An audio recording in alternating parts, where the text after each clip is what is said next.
Welcome back to Nerdrotic. My name is Gary Beekler, and I come to you from nerdrotic.com, and this is the Nerdrotic Nooner at 7:15 at night on the Pacific Coast, 7:15 p.m. Pacific time. I don't know what time it is around the world. It might be noon somewhere. So, hey, welcome to the Nerdrotic Nooner. Will you be my Nooner? I have to apologize up front that this is late. Had a very stinky problem at the house. Of course, I had my haircut this morning, but everything was looking good until a sewage pipe broke on the street. And I've been sitting around waiting for plumbers to tell me they can't do anything because here in San Francisco, if it's in the street, it's the city's responsibility. You call the city and then they take up to 24 hours to come to your house. That means no showers, no washing dishes, and no flushing toilets until they show up. Thankfully, they showed up prior to this stream. So thank you, city, for making an exception for me, because that would have been bad. That would have been bad. So yeah, got some very interesting news from my Star Trek insider today. And it's good news if it's true. Of course, I'm going to let some more people file in. I also want to apologize to Geeks and Gamers. They are streaming right now, and I hate to step on them, but I couldn't wait too much longer. They actually invited, Anna invited me on, and I was not home. So thank you, Anna. And sorry, EVS and Jeff and Jeremy, you guys are awesome, but the show must go on, and I doubt I'm going to make a dent in their live stream. So, but thank you, everybody, for being here. We're going to talk about what my insider has told me. Now, again, this is the insider I share with other YouTube channels. I don't want to say which ones, but I'm sure you can guess. And he has been right about most everything. So, but you must file it under rumor. None of this is going to be a fact, but what he told me, it excited me. It did. You know what I would love to be doing on this channel? And it probably wouldn't bring as many clicks, but I don't care. You know what I would love to do is review a good Star Trek show and then just have all of us here talking about a good Star Trek show and actually talking about the plot and the mysteries in the plot and what kind of character journey is Jean-Luc going to go on and something that is worthy of his performance, you know, in the Next Generation and some of the films. I like most of the Star Trek films. I know they're, you know, mostly, especially the Next Generation ones are mostly bad, but I still find some enjoyment in all of them. So yeah, I would love to be talking about a good Star Trek show. What we had last week from Star Trek Discovery was not, and my review will be out tomorrow morning. It got delayed, and it's not going to be the normal breakdown. It's pretty much a rant. It's because that show, I mean, you've heard from other reviewers, it was the dumbest episode of Star Trek Discovery, and I know I say that every week, but man, it was horrible. But I will save that for the review. I've got, you're going to be getting a lot of videos this week. I'm going to be spending the next few days in this room trying to pump out 3 a day. So we'll see if I can do that. But I've got a backlog that I want to get through, and then I'm going to try to put some in the can for when I am traveling, because I must please the YouTube algorithmic gods while I am gone, so my channel doesn't fall into oblivion, which of course I live in paranoia that that's going to happen every day. Garbage with the £2 super chat. It was Michael's mom, not Spock's. I was close. You certainly were. I had guessed in a live stream that the possibility it could be someone related to Michael Burnham. And I believe I even said her mom. It still could turn out to be Michael Burnham. Within their own episode, they contradicted themselves, and I will talk about that in the review, but they said the biosignature couldn't be faked, and it's 100% accurate. So how did they mess it up? How did they? Well, Tilly, but Tilly doesn't mess up. She's, you know, special needs, but she doesn't mess up. Yes, I do believe Tilly is special needs. Greetings, everybody in the chat. What is up? Action figure expert, Loquacious Primate, Zane E, Ranks Orax, Ian Trousdale, Mark Lazarth and his wrench. Thank you so much. And don't forget to fondle that like button and press it after you fondle it a little bit. A little hashtag me to it. Douglas Nelson and his wrench. We have Mary Ashmead, time traveler registered trademark, Infinity Stoned, John Hage. You do review good Trek. It's called the Orville. John, I sit corrected. Thank you very much. This is true. And that, that fills the need. It really does. Toronto Baghead, how are you? Hail Gary, Star Trek has been mutilated for so long at this point that I can't even fathom it being good again. Next Generation was such a huge part of my childhood, and it's about to be pissed on majorly, Toronto Baghead. And it was a major part of my 20s. It was my, that and the X-Files, were my jam back then. And honestly, it was a huge part of my life. That's why I say, right now I'm a hardcore Star Trek fan, but I wouldn't consider myself a Trekkie or a Trekker because it's waned. It's been so long. While I appreciate Enterprise more now than it was on, and I feel like I probably wasn't fair to that show. And honestly, it goes to, I'm not the biggest Scott Bakula fan, but I've kind of gotten over that. And since Star Trek Discovery, to be honest with you, I see Enterprise in a whole new light and I appreciate it a lot more.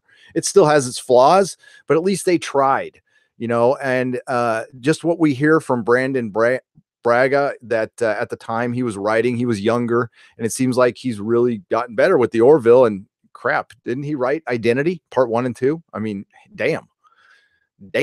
Chappie, what is up?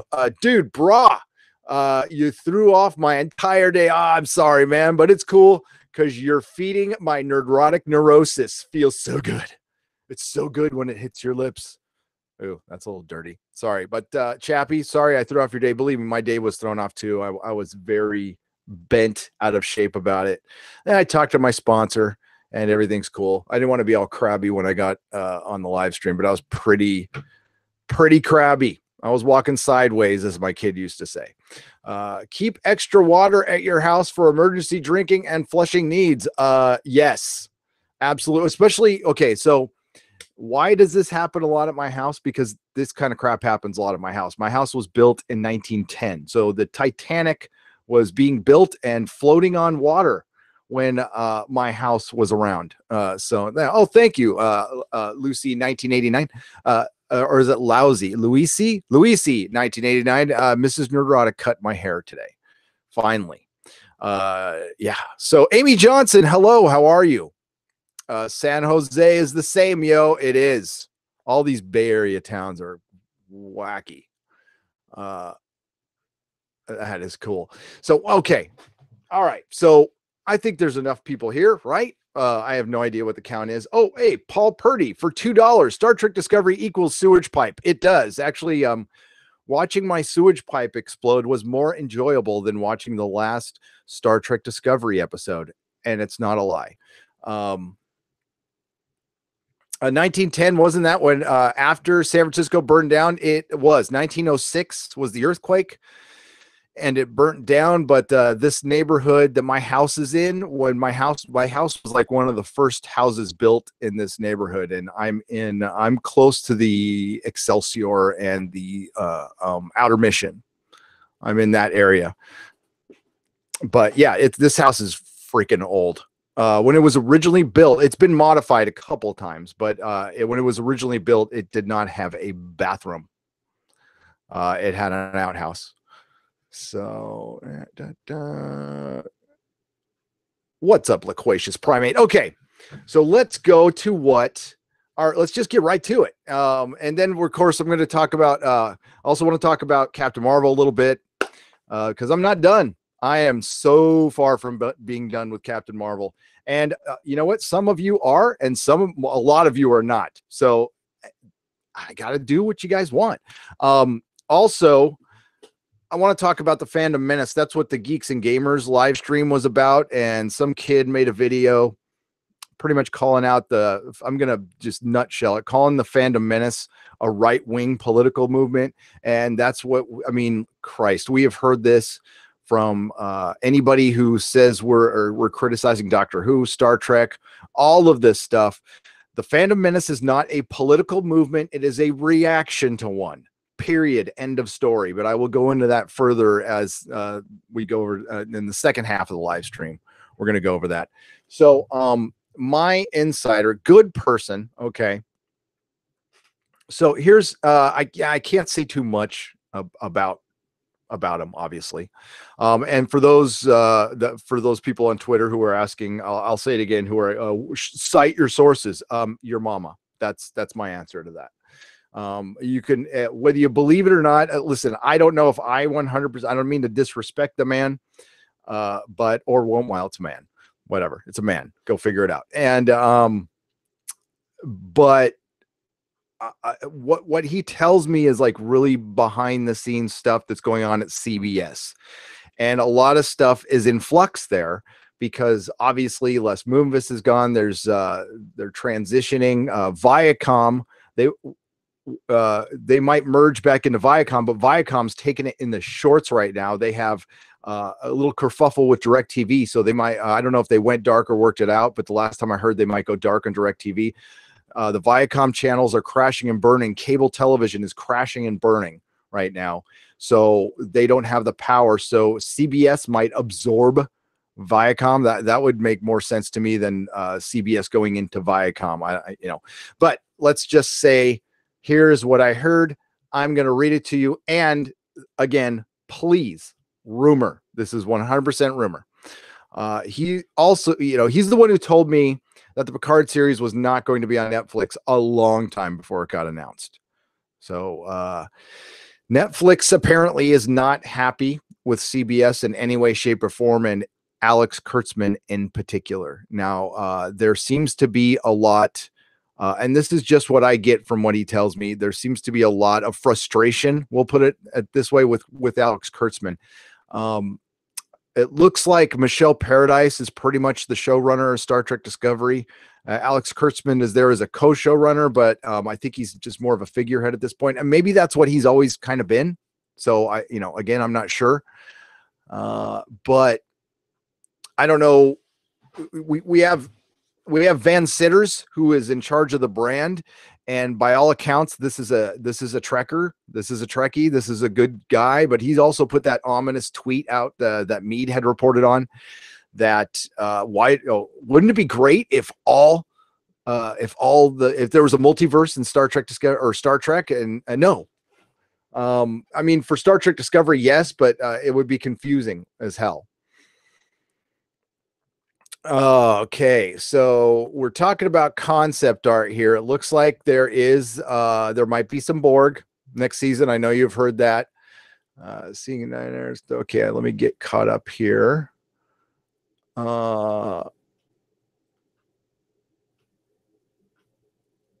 Okay, so we'll start out with an ABC exec reached out to my guy, says CBS is now the laughingstock of Hollywood. I could totally believe that. And then I'm okay. Ooh, man, there's a lot of messages today. So rumor. Okay, here we go. Okay, so the DirecTV thing had until 9 o'clock last night. I don't know what happened. Kurtzman is crap. He has been ousted as showrunner of Picard. They have had to go back to the drawing board on designs for Picard, and STD has gone over budget again. Now, they've wrapped filming. I don't know how it could have possibly have gone over budget unless they filed some paperwork late or something like that, or they just admitted it now, and it's something they knew for a while. I don't know if we're coming to an end of a quarter. I think so. Aren't we coming to an end of a quarter? And there might have to be some reports at some point. I don't know. But rumor is he has been promoted. So that's what I had talked about here, and that's what Mead has talked about. And Dr. Doomcock, Doomcock has talked about that. And that's generally what, you fail upward in Hollywood. So kind of what happened to Kathleen Kennedy. They gave her that 3-year extension, but she really creatively doesn't have a lot to do with Star Wars right now. Who does? I don't know. But I can definitely see Kurtzman getting some EP position or some other position to where it's there in name only. Hell, Brian Fuller's name still shows up on Star Trek. So I can definitely see that happening. And then Michelle Paradise will be the showrunner for Star Trek Discovery. I don't know who would be the showrunner for the Picard series. Now, the big question is Akiva Goldsman still involved? And I asked that question and I did not get an answer back because that is really the thing I'm more concerned with than Alex Kurtzman, because I don't think Alex Kurtzman is going to be writing any episodes for the Picard series. And yes, I want the Picard series to be very, very good. Be very good. Because then I'll be really disappointed in Patrick Stewart for coming back to something that wasn't. So Akiva Goldsman still being in charge, no matter who's the showrunner, still puts this show in danger, in my opinion. In the way I told you, but Bad Robot license is still in place, and CBS has 100% moved back into CEO's office. Quote from my guy, the word I got was CBS flew in the advertisers and toy companies. They saw Countdown, the comic book that the Picard series will be based on. Who was the first person who said that? They saw Countdown and all said, we do not want to invest more in JJ Trek. Fans want real Trek. So advertisers are saying fans want real Trek. And I can believe that because advertisers do research. They actually are concerned unless you're Gillette, you're concerned who's watching your commercials, and you don't want to offend anybody. And you want to make money. JJ Trek is a failure. It's an absolute failure. The box office showed that with Beyond. And the people have soundly rejected that aesthetic. That's why my mind is boggled why they chose that aesthetic and just didn't choose a new one. And the reason they did was because of Kurtzman brought in the Bad Robot people, like he said on the Blu-ray special features.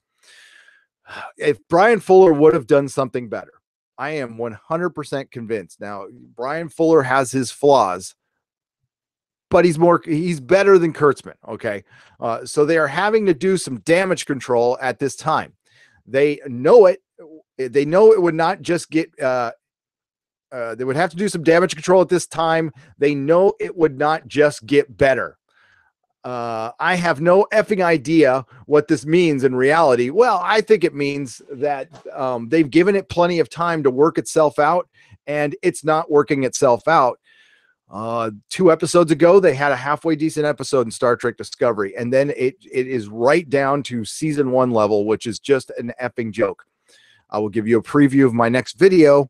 Star Trek Discovery, this is very obvious, by the way. Star Trek Discovery is for people who hate Star Trek, not for people who kind of like Star Trek or sort of like Star Trek or used to like Star Trek. It's for people who hate Star Trek, but like the idea of Spock and like the look of the Enterprise or the ships or something like that. But the actual show is boring to them. And the original one was so out of date, and it had cardboard cutouts.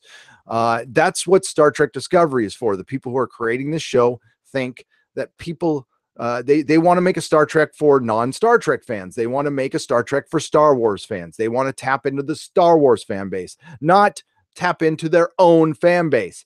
And, just to prove how strong this fan base is, there's still some out there who like this show, who sit there and talk themselves. I see them doing mental gymnastics, talking themselves, rationalizing like a drug addict, liking this show.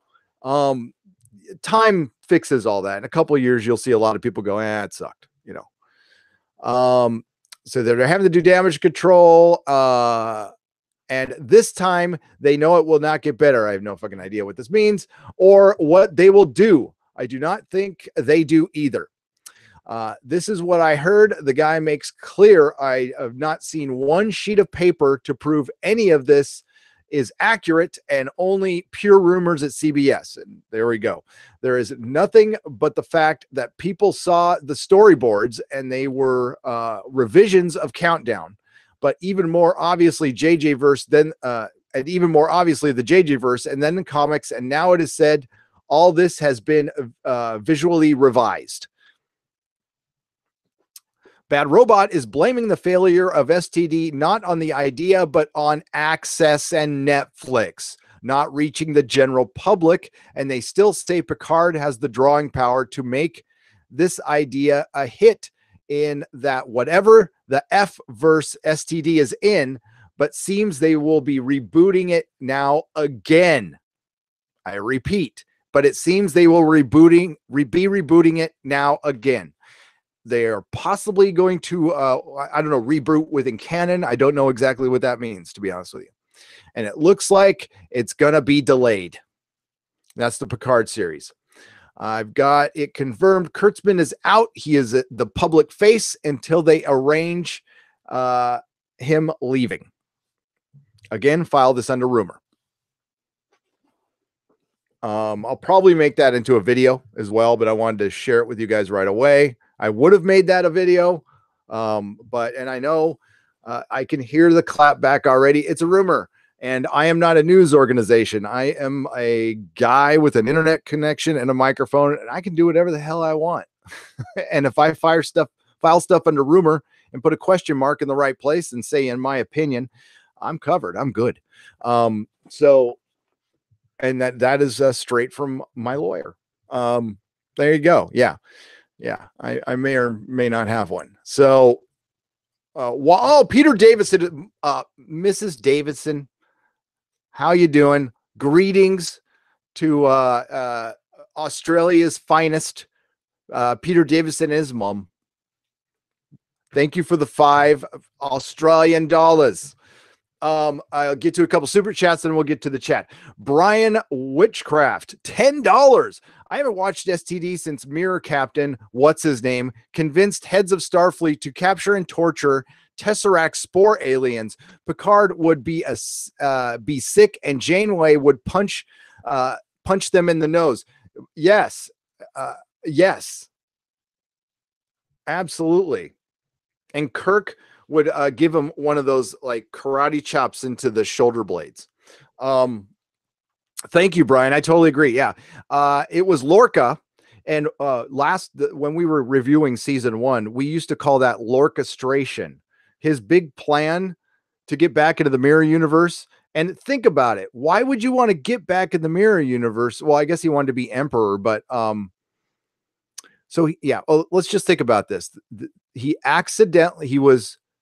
was beaming out of his ship and they hit that random temporal device, some temporal anomaly with tachyon fields in quantum, and it beamed him into our universe and directly into a spaceship. Like where? It was just dumb. So we called it Lorchestration. Archie Vasquez for Mexican $100. Orale, what's up? Recently discovered your channel after trying to find people talking about STD and have been following you since. Love your work, man. Keep it going. STD is a huge letdown and the Orville is amazing. Archie, thank you so much for joining the channel. Thank you for the super chat. You are more than welcome here, my friend. I'm glad we found each other. Believe me, I'm equally as happy that I found all of you with Doctor Who, with Star Trek, with Star Wars, with everything. Because after I watched The Force Awakens, when Marvel Comics and The Force Awakens was kind of what awakened me to this, and I just thought maybe the times have passed me by. Maybe this is it. Maybe this is what it feels like to get old. And listen, I'm old, I know, and sometimes I can get off my lawn, and that's my right. But I'm glad to find a lot of you. A lot of you are much younger than me, and that is great. You give me hope for the world. You certainly do. Peter Davison, thanks again for the Australian $5. The Batman is here. The Batman is here, everybody. We're all going to be safe. It's all going to be okay. £2 watching from across your street from the shadows. I'm Batman. I love that they used Kevin Conroy's voice in Shazam for that one scene. That was great. Thank you, the Batman. Neonvisual.com. Please check out the channel. Great channel. Good people over there. £2. Time suit equals Burnham and Picard show. I was trying to bring good news. neon visual. I really was, but you're right. And I actually mentioned that in my review. And yeah, by the way, Doomcock and I did an exozone last night, and we're going to be doing something a little different with these because the YouTube is really trying to squash any UFO talk or anything. So we're still going to do it. Don't get me wrong, but what we're going to do is have them live on the channel and then put them somewhere else and unlist them, but you'll have full access to the link. I will post them on my website, nerdrotic.com. They will also be available on iTunes and Player FM or any iTunes mirror as a podcast. We are going to get guests on. We're actually going to do more of them, but we're not going to keep them on the channel because the algorithm, the YouTube has done some changes to the algorithm, and yeah, it's not cool. For the time being, I keep my live streams up for the most part, and I'm going to continue doing that, but I'm going to be running some tests this week. And again, you're going to get sick of me by Friday because I'm going to be on a lot because I'm going to be taking 10 days off. Now I won't be off of YouTube for 10 days. I'm going to try to live stream, and I will be making videos and stuff, but it just won't be as frequent, unfortunately. And yes, I did think about not going. The channel was growing.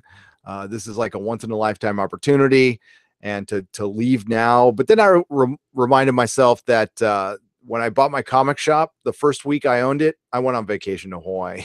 I had a Hawaiian vacation plan, so I paid the owner, overpaid him, by the way. He asked for way too much money, but the owner, the guy who sold me the shop, to stay on that first week.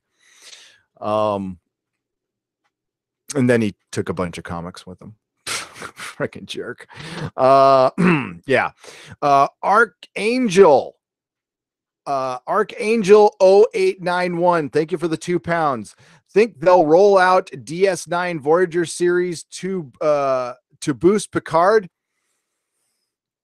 I don't think they'll need. I would love. Well, no, I take that back. I don't want Kurtzman touching it. If it's a new set of showrunners, sure, I would love it. I want to see some new Trek. I do. I truly do. Take a couple of people from Discovery, put them in take Doug Jones. If you take anybody, please keep Doug Jones in the Star Trek universe. He belongs there. He's great. He's done the best he can with some horrible writing. I want him to stay in Star Trek. I truly do. Anson Mount, I'd love to see like a real writer take a crack at him that doesn't think masculinity is the enemy. What current comics do you read nowadays? Asks Larry Lewis. $2. Not many. I had a subscriber poll at Blue Moon Comics in San Rafael, and I sent them an email saying I was going out of town and I wouldn't be able to, and this is also, I went out of town and then I quit my job and it was up near my job. And I said, hey, hold my books for a month and I'll be there. And I went there and they stopped pulling my books because they thought I bailed. And they're like, you didn't send me an email. Well, yeah, I did. And then I showed the guy and he's like, oh, and I'm like, shit, you just lost my business. That sucks. I was going to leave anyway. So, cause it was too far away. So what I'm currently reading now is Doomsday Clock. I got to get caught up on The Magic Order by Mark Millar.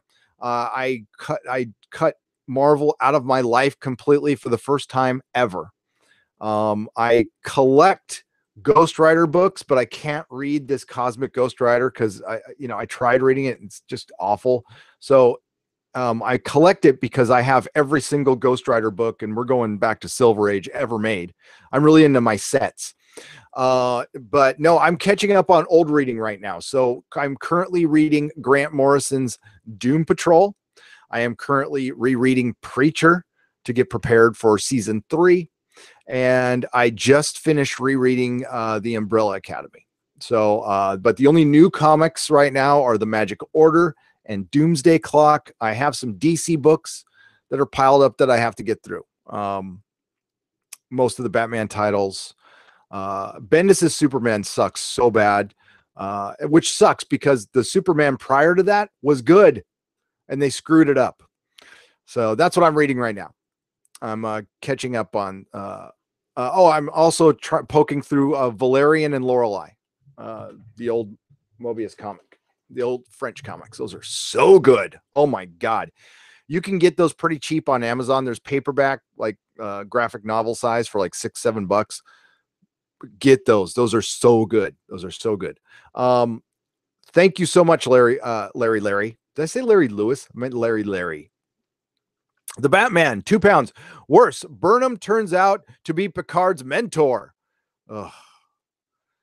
I'm just waiting at the end of season 3 that we'll see Kirk, and he's going to Michael Burnham, the Michael Burnham Starfleet Academy, and studying Burnham. And he's reading a Burnham book in front of a Burnham bronze statue, talking to Michael Burnham and her mom. Yeah, that's what's going to happen. But back to you, Larry. I am going to start reading newer books because I'm going to be opening up an online store. So I've got to get caught up on the new stuff. I was way behind for a couple of years there, but I got caught up, and boy, I'm sorry I did. The Marvel's better now than they were a year ago, but they're still pretty trashy. Elliot Nelson for $10 and no question. Pop in a question there, man. I'll answer it. Thank you so much for the super chat. Amarath 84 for 50 Norwegian crowns. Wow. I hope that they make real Trek. It would be in the future instead, with time travel and time wars, instead of always being in Kirk or Picard era. Yeah. Listen, you don't have to go that far ahead of Next Generation. Just go 30 years past Next Generation, have another ship going on a 5-year mission, done it, and make it really far away so it doesn't pop back or have any chance of seeing any of the Next Generation, and make it clear to everybody that we'll reference some TNG people, but for the first 3 seasons, we're not putting anybody in. We're going to do everything new, and we're just going to do a straight Star Trek show. People will be happy. Nobody expects to see Picard popping up in every episode. I am done with that. Star Trek, it works. It works when it's done right.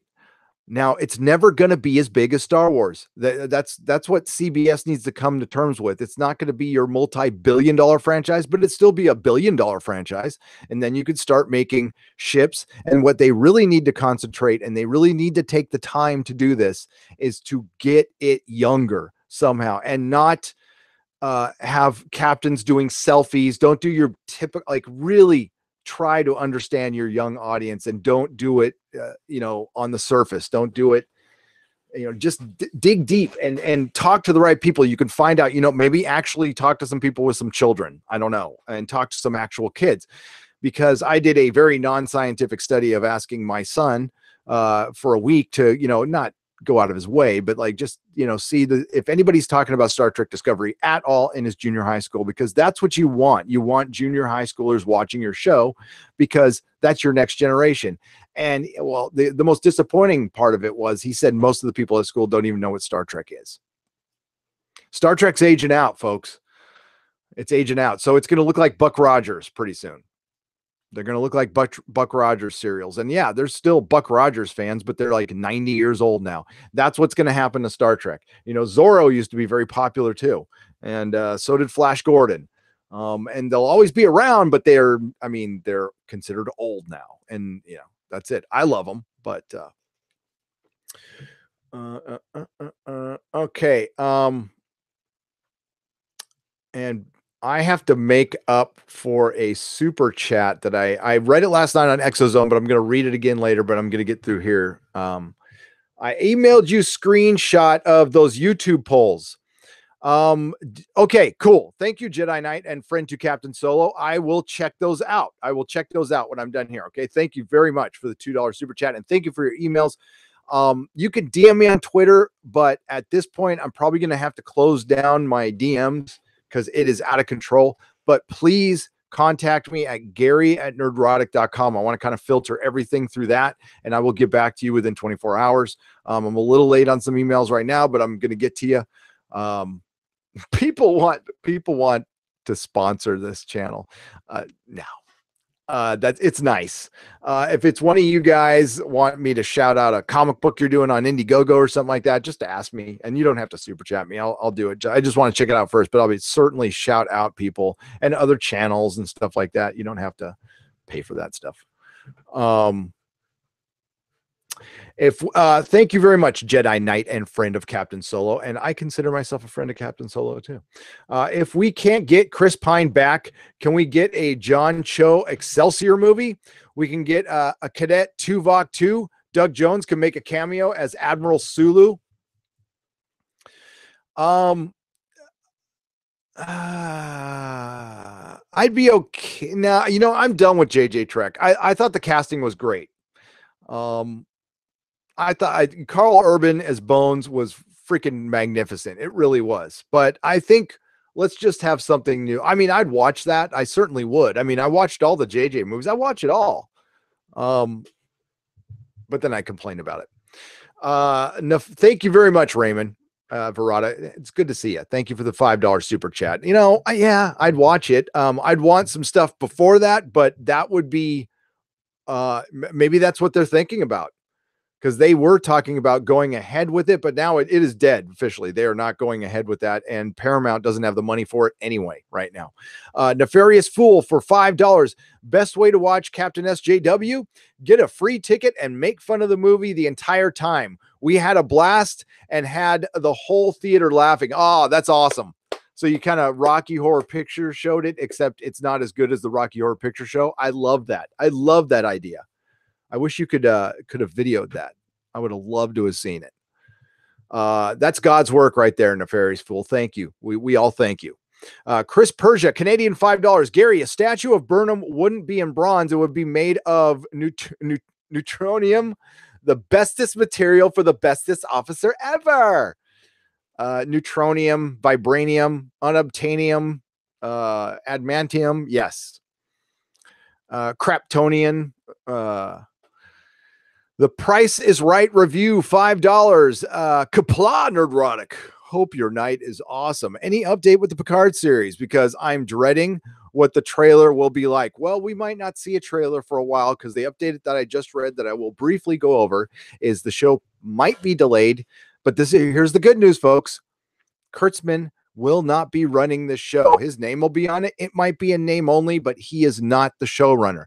The bad news is Akiva Goldsman is still involved as far as I know. If I hear any of that news changing, I don't know. If you take Kurtzman out of the equation, like creatively, I don't care if his name's on it. If you take him creatively out of the equation and you take out Akiva Goldsman and you put in somebody competent, like Naren Shankar, Ronald D. Moore, anybody, I'm forgetting her name, but you can't say young lady now.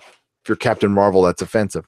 The woman who wrote Counterpart, and I'm forgetting her name, somebody like that, then great news. We're all talking about a good Star Trek show, and we're just making videos on theories and plots and top 10 moments and stuff. I'd love to do that.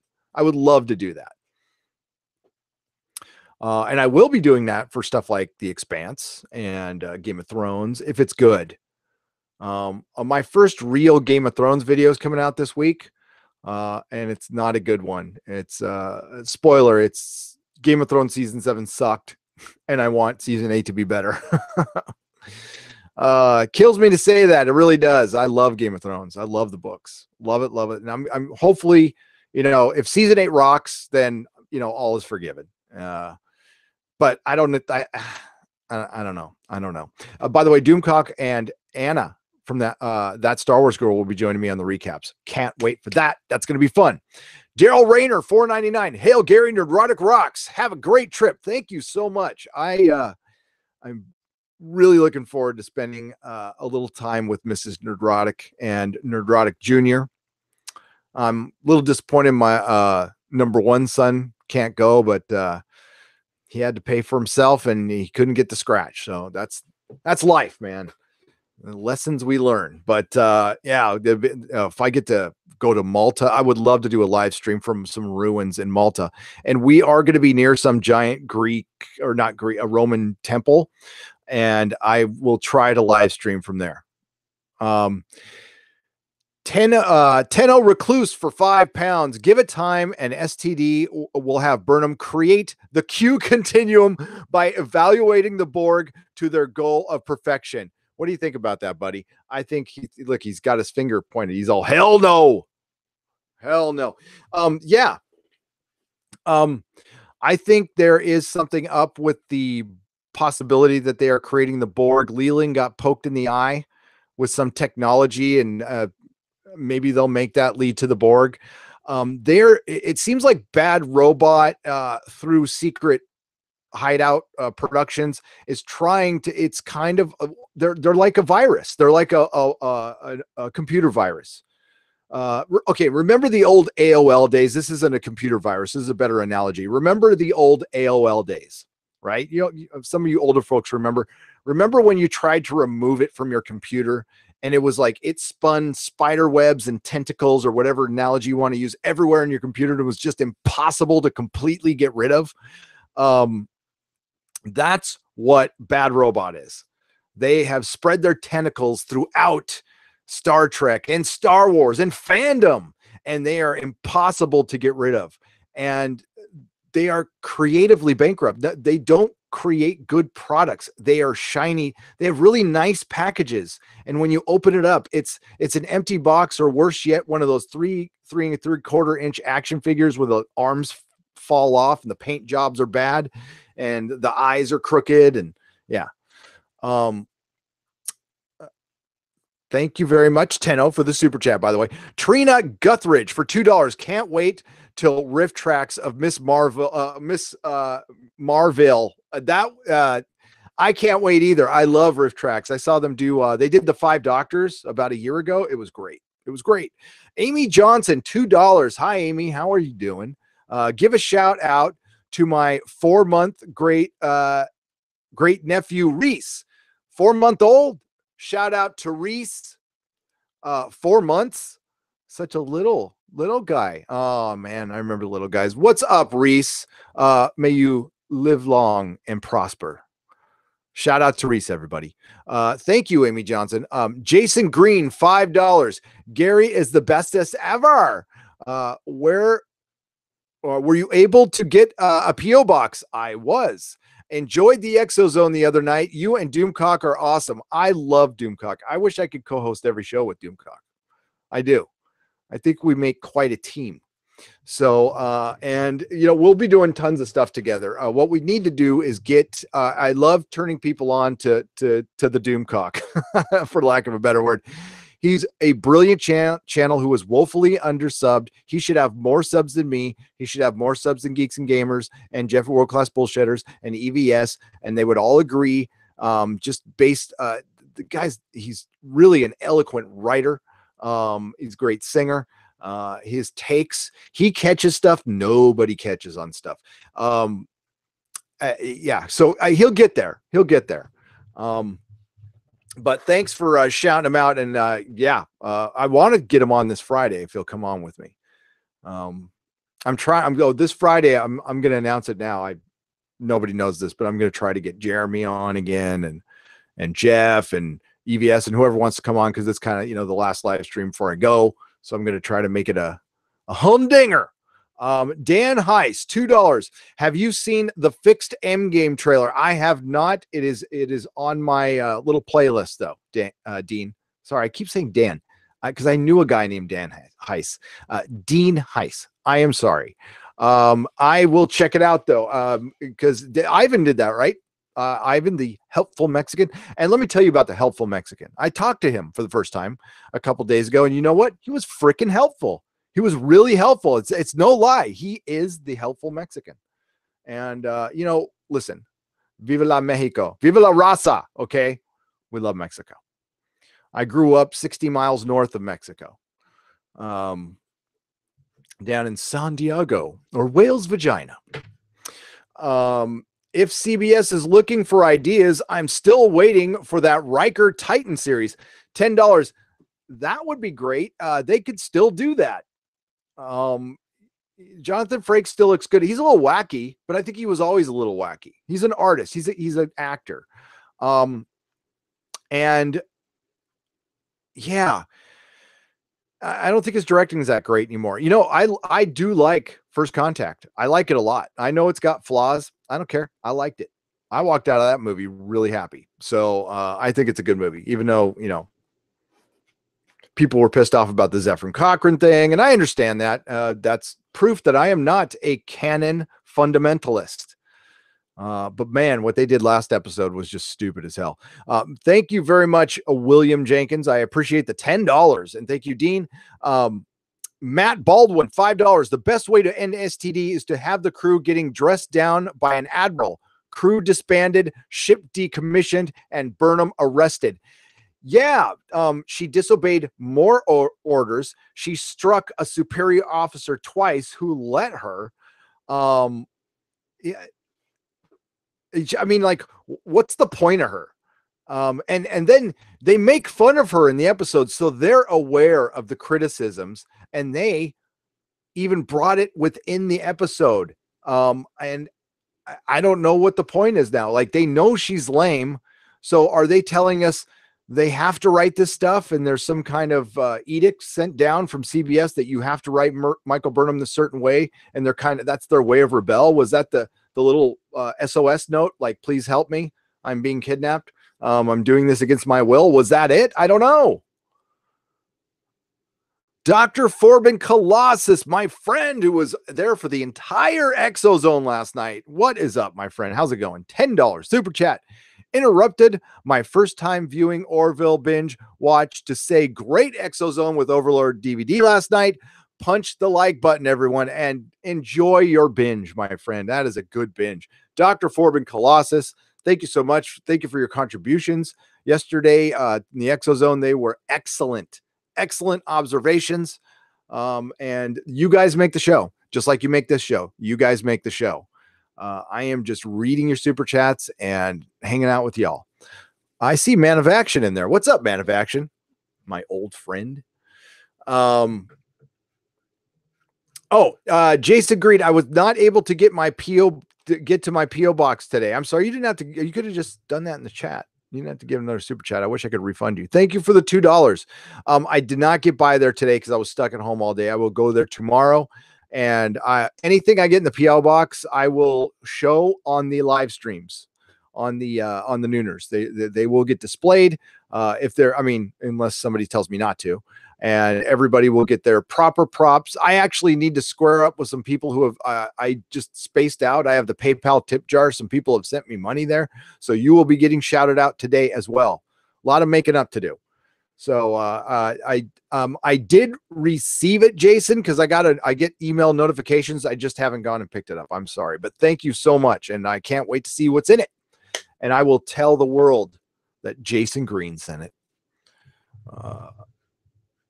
Loquacious Primate, $5. The holographic tech was so advanced in Voyager. How about a Trek based on a conflict between holograms and organics?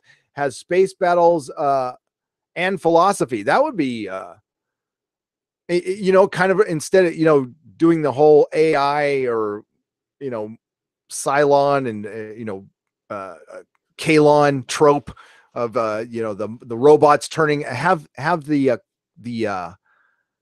holograms turn on people. That would be interesting. That would be kind of cool. I thought that's what they were kind of moving towards. I thought there was going to be something in the hologram that they pulled it out of the Enterprise, remember? So that was going to be part of the plot. I think that's going to what the AI is going to be able to use. And the fact that they're still using holograms right now is beyond me, because they've already used them once and killed a bunch of admirals. I'd be shutting that shit down immediately. But this is Star Trek Discovery, and I just got to remember that. Yes. Thank you, Loquacious Primate. Jason Green, thank you again. Thank you. Peter Davis in Australian, $2. Book should arrive in 2 days.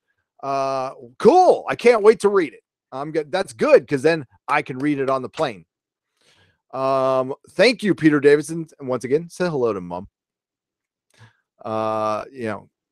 Do something nice for Mom. You probably do all the time. Luker 09, 3, Canadian 279. We love Canada. Picard's new ship, the USS Michael Burnham. You know, you joke about that, Luker. You joke, but you know, we've been joking about stuff before, and it's been happening.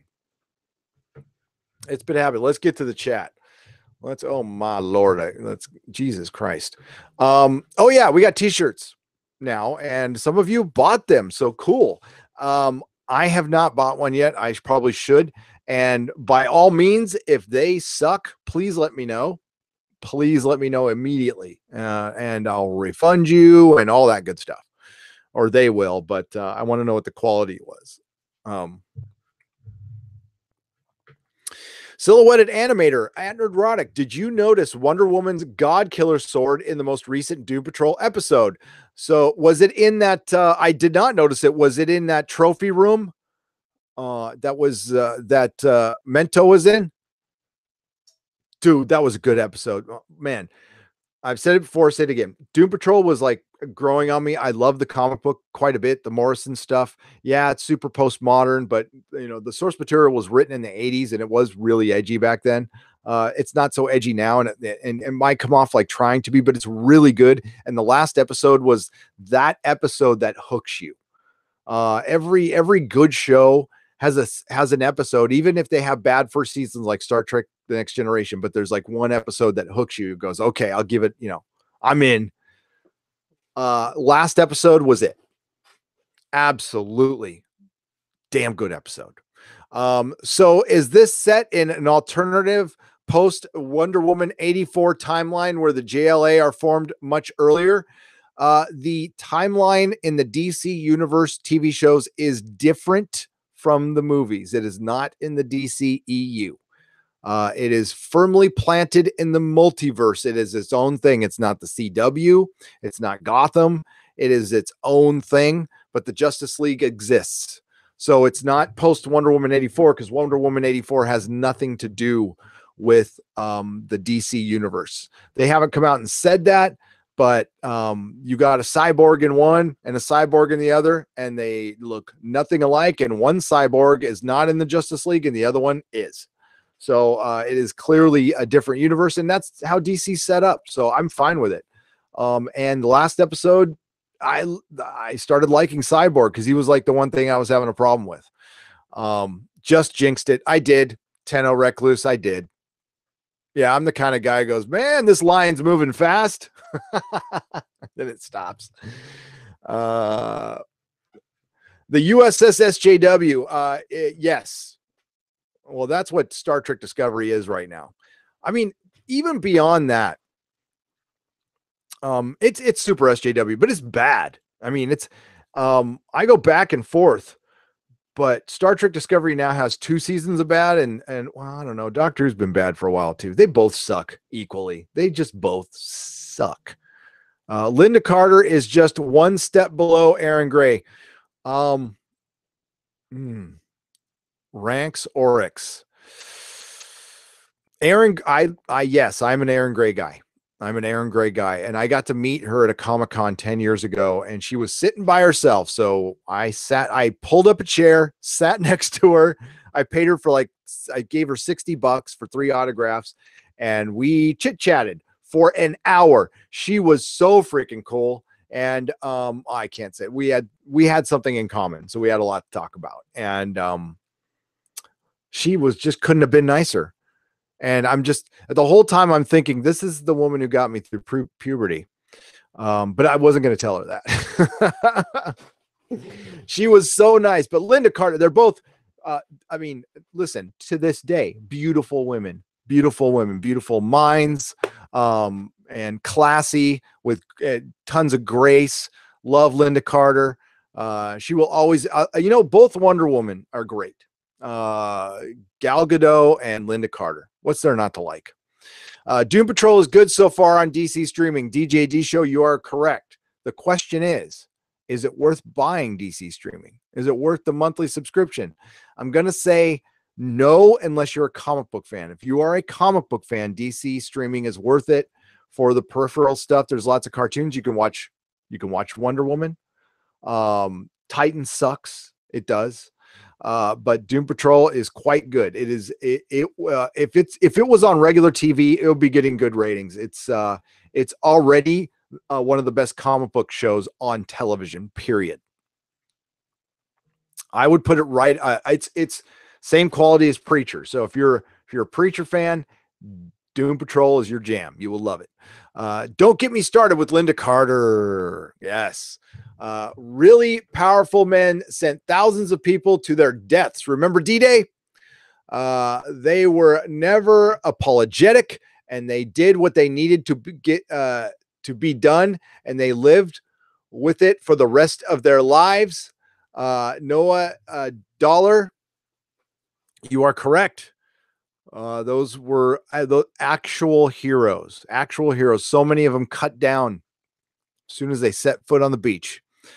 And whether you like Saving Private Ryan or not, there was a local theater that there was a big megaplex theater that opened up, and their premiere movie was Saving Private Ryan. So they had a huge event, and my friend Doug went to this, and they invited a bunch of World War II vets. And San Diego's a military town, so this was down in San Diego. So it was half filled with World War II vets. We watched Saving Private Ryan, which was a gut-wrenching movie. I like it a lot, but I've never watched it again. Like, I've watched it once, and I will never watch it again. It's too gut-wrenching. And to a man, tears flowing down the vet's eyes, just gushing. So yeah. D-Day, man. Whew. I don't know if anybody from my generation or the current generation could do something like that. How do you feel about the homemade Orville ship model on eBay? Robert Smith, you know what? I usually don't do this. Let's go take a look. Okay, so you know that model of the Orville that's behind Ed Mercer's head in his office? I want it to look like that. Okay, Orville. Is it Orville Custom? I'll just put Orville ship. That's not how you spell Orville. My phone is blowing up. There's a black one.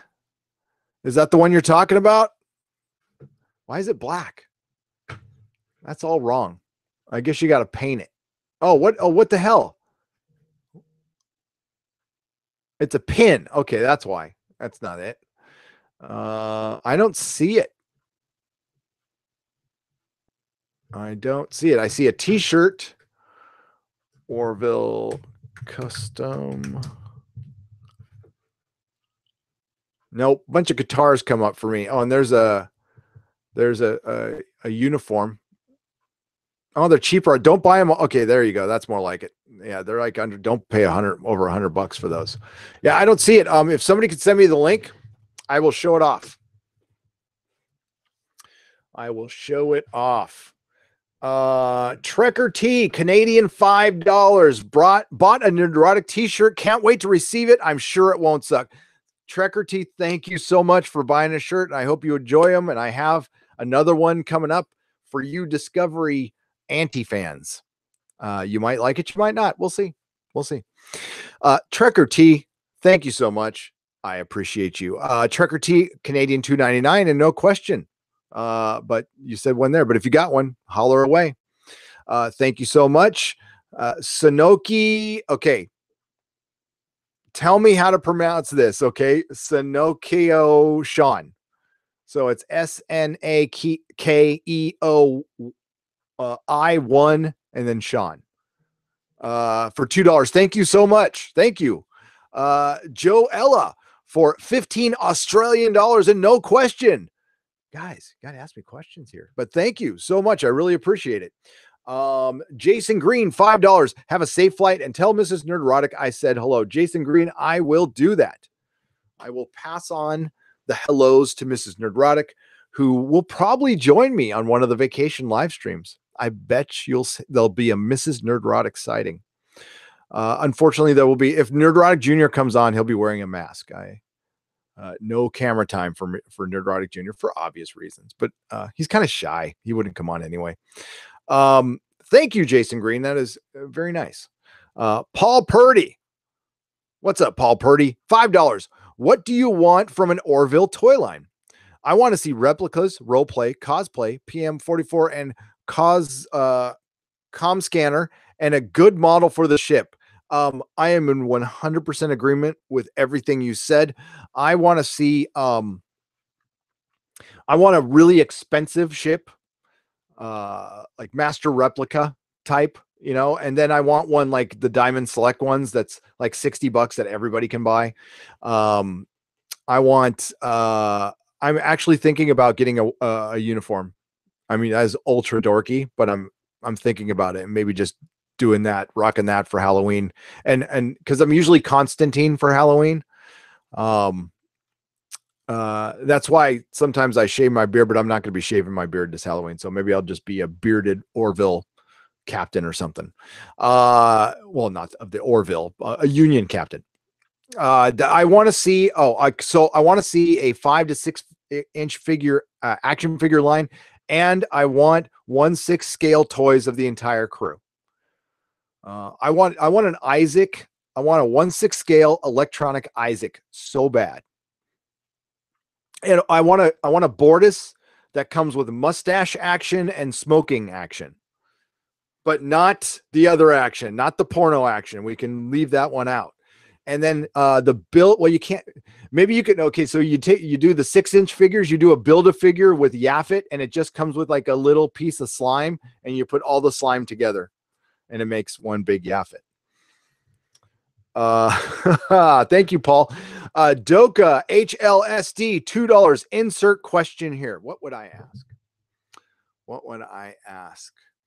Oh, I see that in there too. I want Orville Mego figures. Carrie Dalton. Yes. Yes. What question would I ask? Will Doctor Who get canceled, Gary? Yes, it will. Doctor Who is going to get canceled after season 12. I think it gets canceled. I think they'll probably just see it as an opportunity to save some money, and Doctor Who will get canceled after season 12. And I think that might actually be good. Because, yeah. Thank you, Doku. And what a great question. The Batman, £5. Remember the scene from Private Ryan where they let the German go and you could tell he was crapping himself with every step down the road? Yes. The scene that is the worst, I don't even want to talk about. You all know what the worst scene is. The worst scene. I can't talk about it. It's gut-wrenching. An Orville action figure diorama of Ed spying on Kelly, a shuttle spy playset. Yes. That'd be great. No, they really, get Diamond Select on this. They need to make a vinyl Orville bridge, like the Mego bridge, like the Star Trek, which I have. I think everybody has it. If you look back, there's my Mego Star Treks, but there's the chair. There's the chair, but I don't have the bridge up there because it doesn't fit in that shelf. By the way, I'm making some changes in here. I was going to move the office and I decided against it because I don't want to remove all these action figures, but I'm going to be moving this bookcase over there and then hanging more action figures on the wall right here. So it just looks like it's surrounded by action figures. I think that would look cool. It might not. And if it doesn't, I'll put it back. What about a Bortus ashtray for us smokers? There you go. Well, I am a former smoker, the Batman. Oh, I guess I can talk about that now. So you guys, if you've been with the channel for a long time, you remember, okay. So when I fire up live streams, I set a time and then I come on like 15 minutes later. It's kind of on purpose. It helps people come in. And it lets you start talking to each other and stuff. And that's something I'm going to continue to do. But I would talk about having to do a ritual, right? And there was lots of fun. We were talking about killing chickens and stuff. And there was definitely that involved. I was sacrificing chickens, ducks, whatever fowl I could find. But I would also have a cigarette because I was a smoker. Been a smoker. I was a smoker. Then I quit for a long time. Then I started smoking again. But I am now a non-smoker. Now, one day at a time. It's been a long time, but yeah, now I'm a non-smoker. which is great. The Orville was originally a Star Trek series produced by CBS Television Studios before it became a Star Trek inspired series produced by now Disney owned 20th Century Fox. Which really sucks to hear that. The Orville was Donnie, you're correct that I don't know that if the Orville was Seth's pitch to CBS, I could believe that. I could definitely believe. I know he pitched something to CBS, and I will. I believe you. And it is now better than obviously Star Trek Discovery, and it's if Doomcock said in his chat that somebody said it was canceled. I've heard different. I've heard that it's actually been picked up. They'll announce it at the end of the season.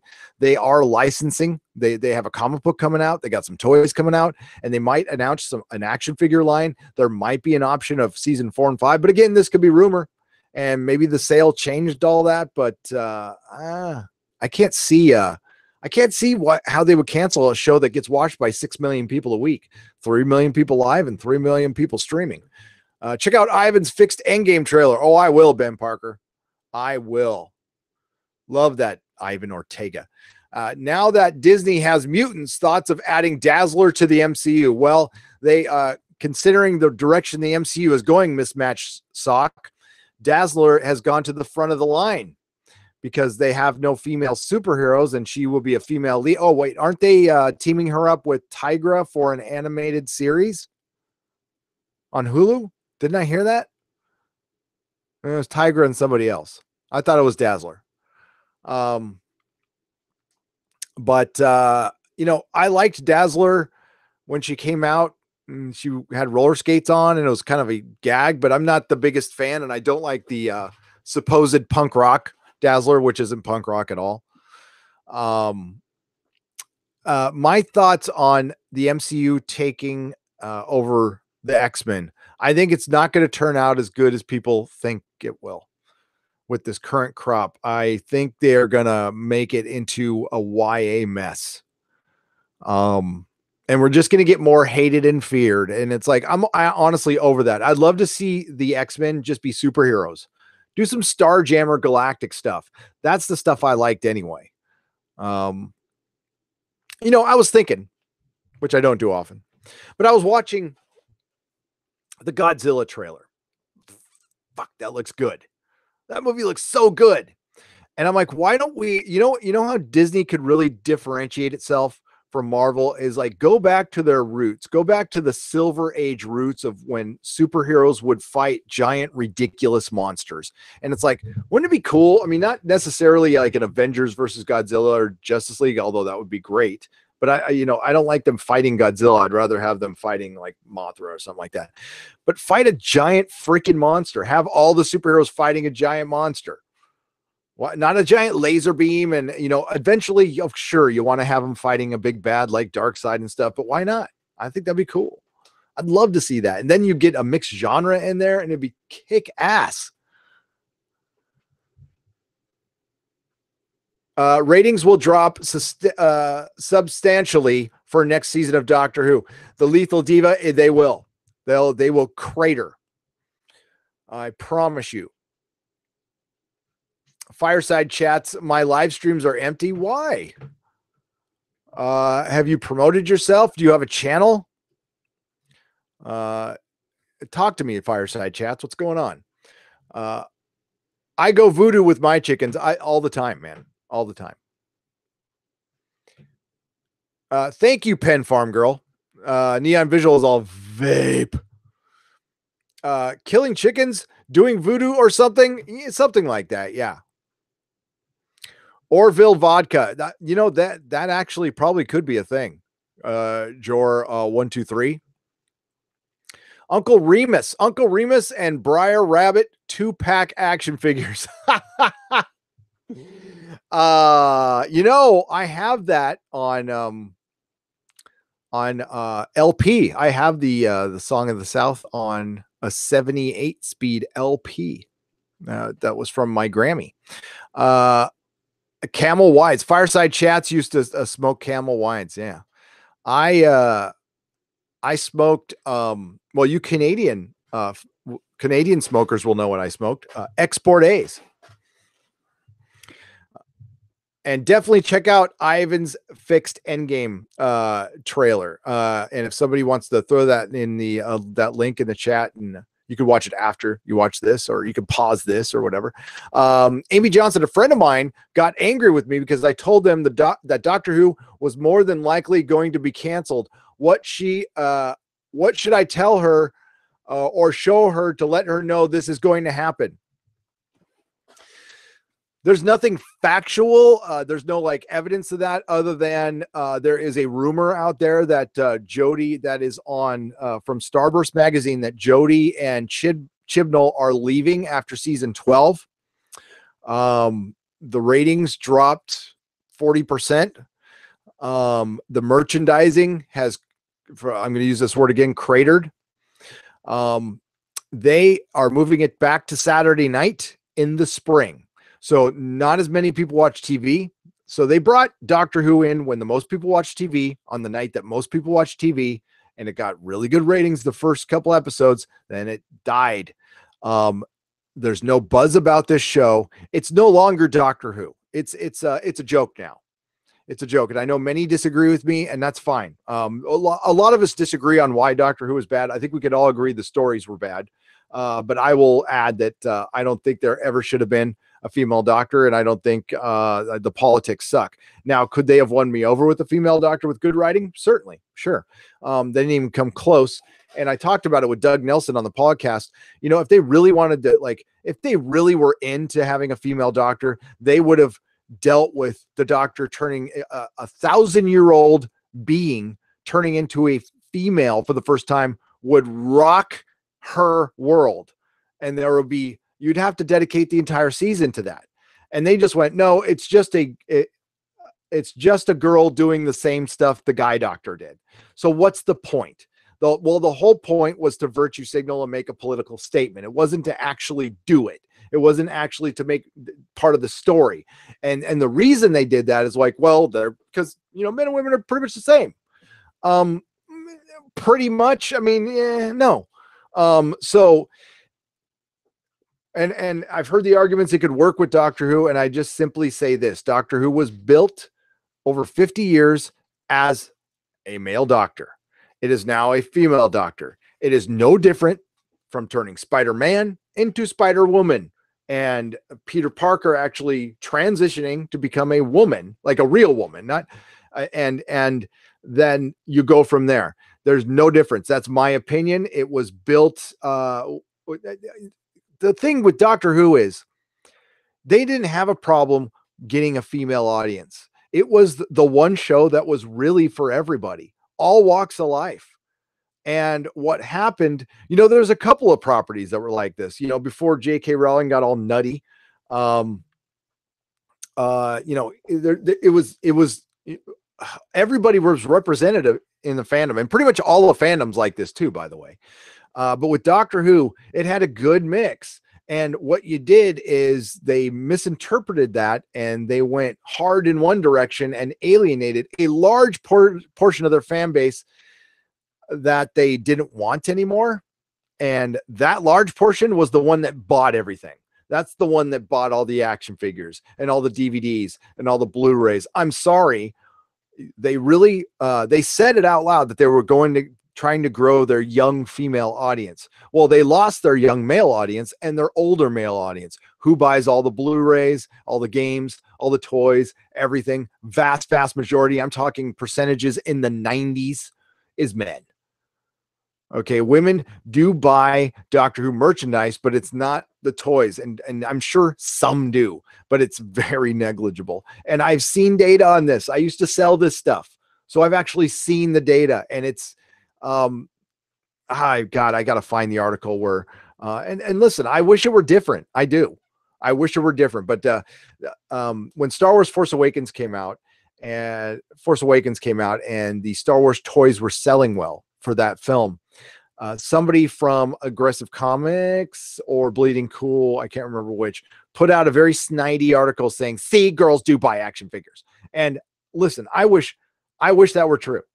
I certainly do, because I could have sold a lot more at my comic shop. And when I'm going to be opening my online store, I'll be selling a lot more. The fact of the matter is it's not true. It's seriously not true.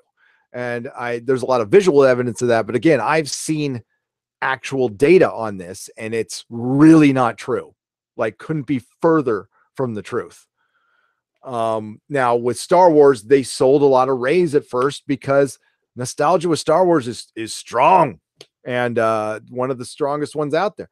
But they went through that. They burned through that. And that sucks, because I love action figures, and they're not making as many of them these days because listen, a lot of boys aren't buying them anymore either, because of, video games are cutting into the market that comic books lived off of, action figures lived off of, and that's just reality. Toys and action figures are going to be a thing of the past, which sucks. Wow, went on a little rampage there. Here we go. Let's get back to the super chat. Mark Tyson, I read that they are moving Doctor Who back to Saturday night because Sunday night families do not have time to watch, therefore low ratings. They blamed it, Mark, on homework. Now, they certainly can't blame any kids in the United States about that, because no kids in the United States are doing their homework on Sunday night. I don't know how you kids in the UK are smarter than us. Okay, that's a fact, and I'm okay with that. And you do your homework, so I can guess. But that's what they said. They said homework on Sunday night. All Out of Bubblegum, $5. Gary, you and everyone here pushing The Expanse. I finally watched the first season last night. I'm hooked.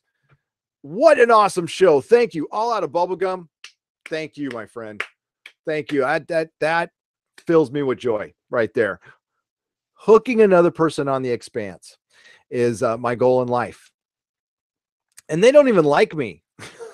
That's a funny thing. The writers of the book, they don't like me very much. And that's fine. I don't care. I don't follow them on Twitter anymore, and it's all good. I love that show. It is good. You need to watch it. We will. So if they drop The Expanse weekly, I will be covering it live on Doomcock's channel every week, but I will be doing a recorded live video here. And I promised Amazon Prime that if they do weekly, I will do three videos a week on The Expanse. So I'll probably do a review. I'll do the live stream over at Doomcock's, and then I'll do like a top 10 or something like that, or a comparison to the book or something like that. By the way, book comes out tomorrow. I am reviewing the prologue and the first 2 chapters live right here on the channel, and then we'll continue it on Patreon. Actually, it will drop on my phone on Audible tonight at midnight, or maybe even 9, maybe while we're live. Oh, sorry, Comics Division. Comics Division's live. I'll send you all over there when I'm done. Joella, Australian, $10. My comment was regarding the Italian Star Wars fan film Dark Resurrection. You'll have to read subtitles, but you can watch it while in Sicily. Hell yeah. Check it out. You'll appreciate it. I will do that. Oh man, I'm gonna see if there's like comic stores there, or I probably won't be able to read, but if the art is good, I'll get them. I don't know a lick of Italian, so yeah, I'm just gonna wing it. Thank you, Joe. Alpha Omega, $5. Like the Doctor Who Pridonian seal tat. Yes, right there. Got one myself, and also have a similar Davros and Weeping Angels tat. I want a Weeping Angels tat. I do. I got this off the Matt Smith box set, and then there's. I know this is nothing, but this my two. Yeah, it's not my most prized possession. This is one of my most prized possessions. I've never seen the DVDs, but the art in this thing is so rad. That is so cool, and it's like a book. And yeah, it's just DVDs, but who cares? And it is beautiful. Oh, look at that. Look at that. Back when it was good. I also have the Blu-ray seasons 1 through 7 set, which is, I guess, worth a ton of money now. I'm glad I bought it when I did. And physical media, folks, is probably going to be going away in the next few years, which sucks. I mean, it'll still be made by specialty companies, so it'll be like vinyl, but it'll vastly reduced. And I don't think, we don't have an Orville Blu-ray, and I don't think we ever will. So I don't think we'll ever, I was holding out someday that we might get a Buffy the Vampire Slayer Blu-ray. Nope. Farscape, though, is on Amazon Prime, folks. So I'll probably start some Farscape watch parties or something on Patreon, because I'm a latecomer to that show, but I love it. Thank you, Alpha Omega. Nefarious Fool, $2. Mr. Toad's Wild Ride. My wife has never seen it. What? That is a cool movie, and I'm not like the biggest Disney fan in the world, and that ride, oh my God, when you're on acid, that ride is amazing. Matt Baldwin, $5. Do you see the SJW infection working itself out of the comic book and movie industry? The sport industry got it out of their system after 3 years. The reason the sports ball removed it, and it's not fully removed, by the way, but and I don't think you ever will. But the reason the sports ball removed it is because the vast majority of the clientele don't like that shit. Unfortunately, with the arts, with comic books in particular, it's going to be very hard. I think Marvel might have to I think they're going to have to restart Marvel. And what I mean by that is they probably will rip them out of their New York offices, bring them to the West Coast, kind of like they did to DC, and start over. This lifestyle brand shit, they are really trying for that. And listen, I will try to look at this objectively. The lifestyle brand, on paper, I can see how they convinced somebody that was a good idea. Unfortunately, it's not. And it's an idea spawned by people who know nothing about comics and nothing about the comic book culture. And there's a lot of new people. You know what? I could dedicate this channel to roasting Marvel's videos on their channel. But I really don't like to make fun of people. But God, it's hard to resist. It gets harder to resist every time I watch one. Those cooking videos are horrible. And it's just so sad what's happened to Mighty Marvel. But it's Disney Marvel now, and it's just like it's Disney Star Wars. So if you're a fan of the stuff before that, I mean, it's time for all of us to come to terms that it's dead and gone. And you're going to get a imitation of what you used to love. And sometimes that's okay, but it's clearly an imitation. It sucks.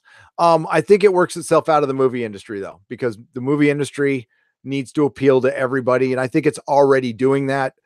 The evidence that I will present to you is the last 2 DC films. Zero preaching. Like, not even alluding to it. There's a joke. There's one joke, but it's made in Shazam. It's made in context, and you'll know what I'm talking about. I don't want to spoiler review coming. Go see that movie. By the way, I'm not going to put out a spoiler review until after it is released for everybody. So it's going to be a couple weeks. I highly recommend that movie. I loved it. Mark Tuttle, $2. Gary, got time for a coffee at Celebration on me? Mark Tuttle, yes. Thank you.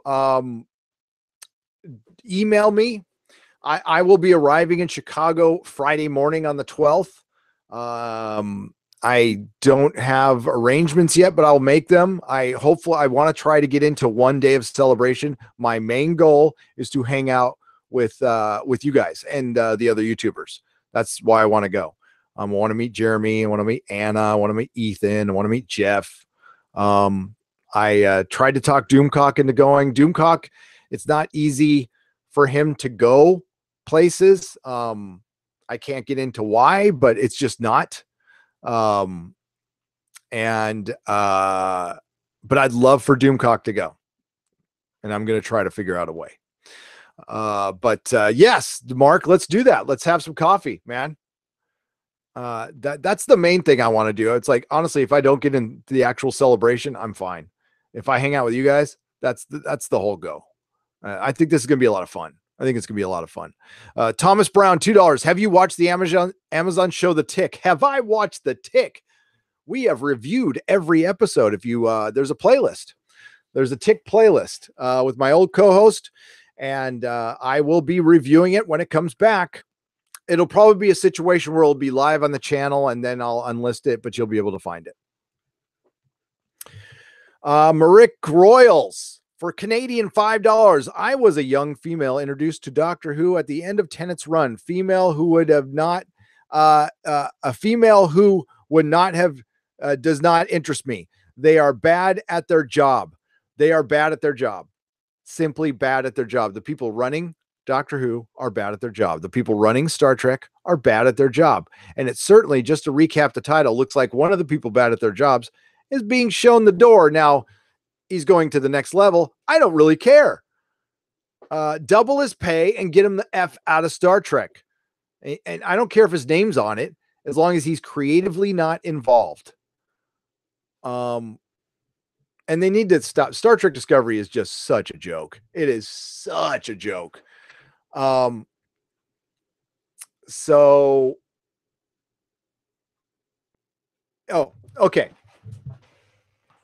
Captain Marvel. I've gotten not a lot, to be honest with you.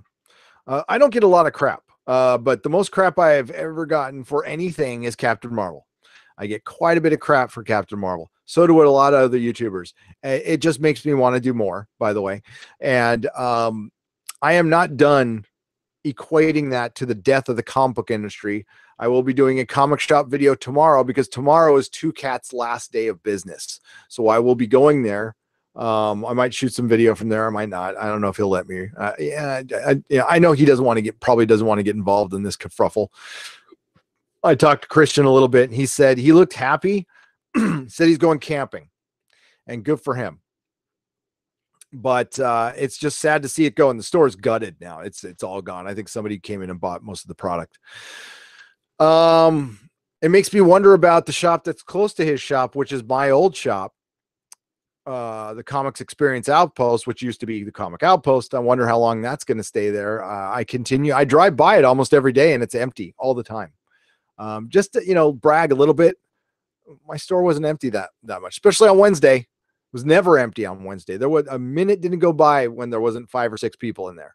So, and you're right next to a school. It's right next to San Francisco State. Somebody asked me to do a video on the comic store. I think I will this week. Why not? Maybe I'll show you guys some pictures of it too. I'm going to go back over to make sure I didn't miss any super chats. And then we need to square up with another super chatter.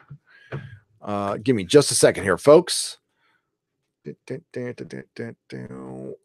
Sorry about that. But I do try to make up for super chats that I have missed, and it was very bad that I missed one.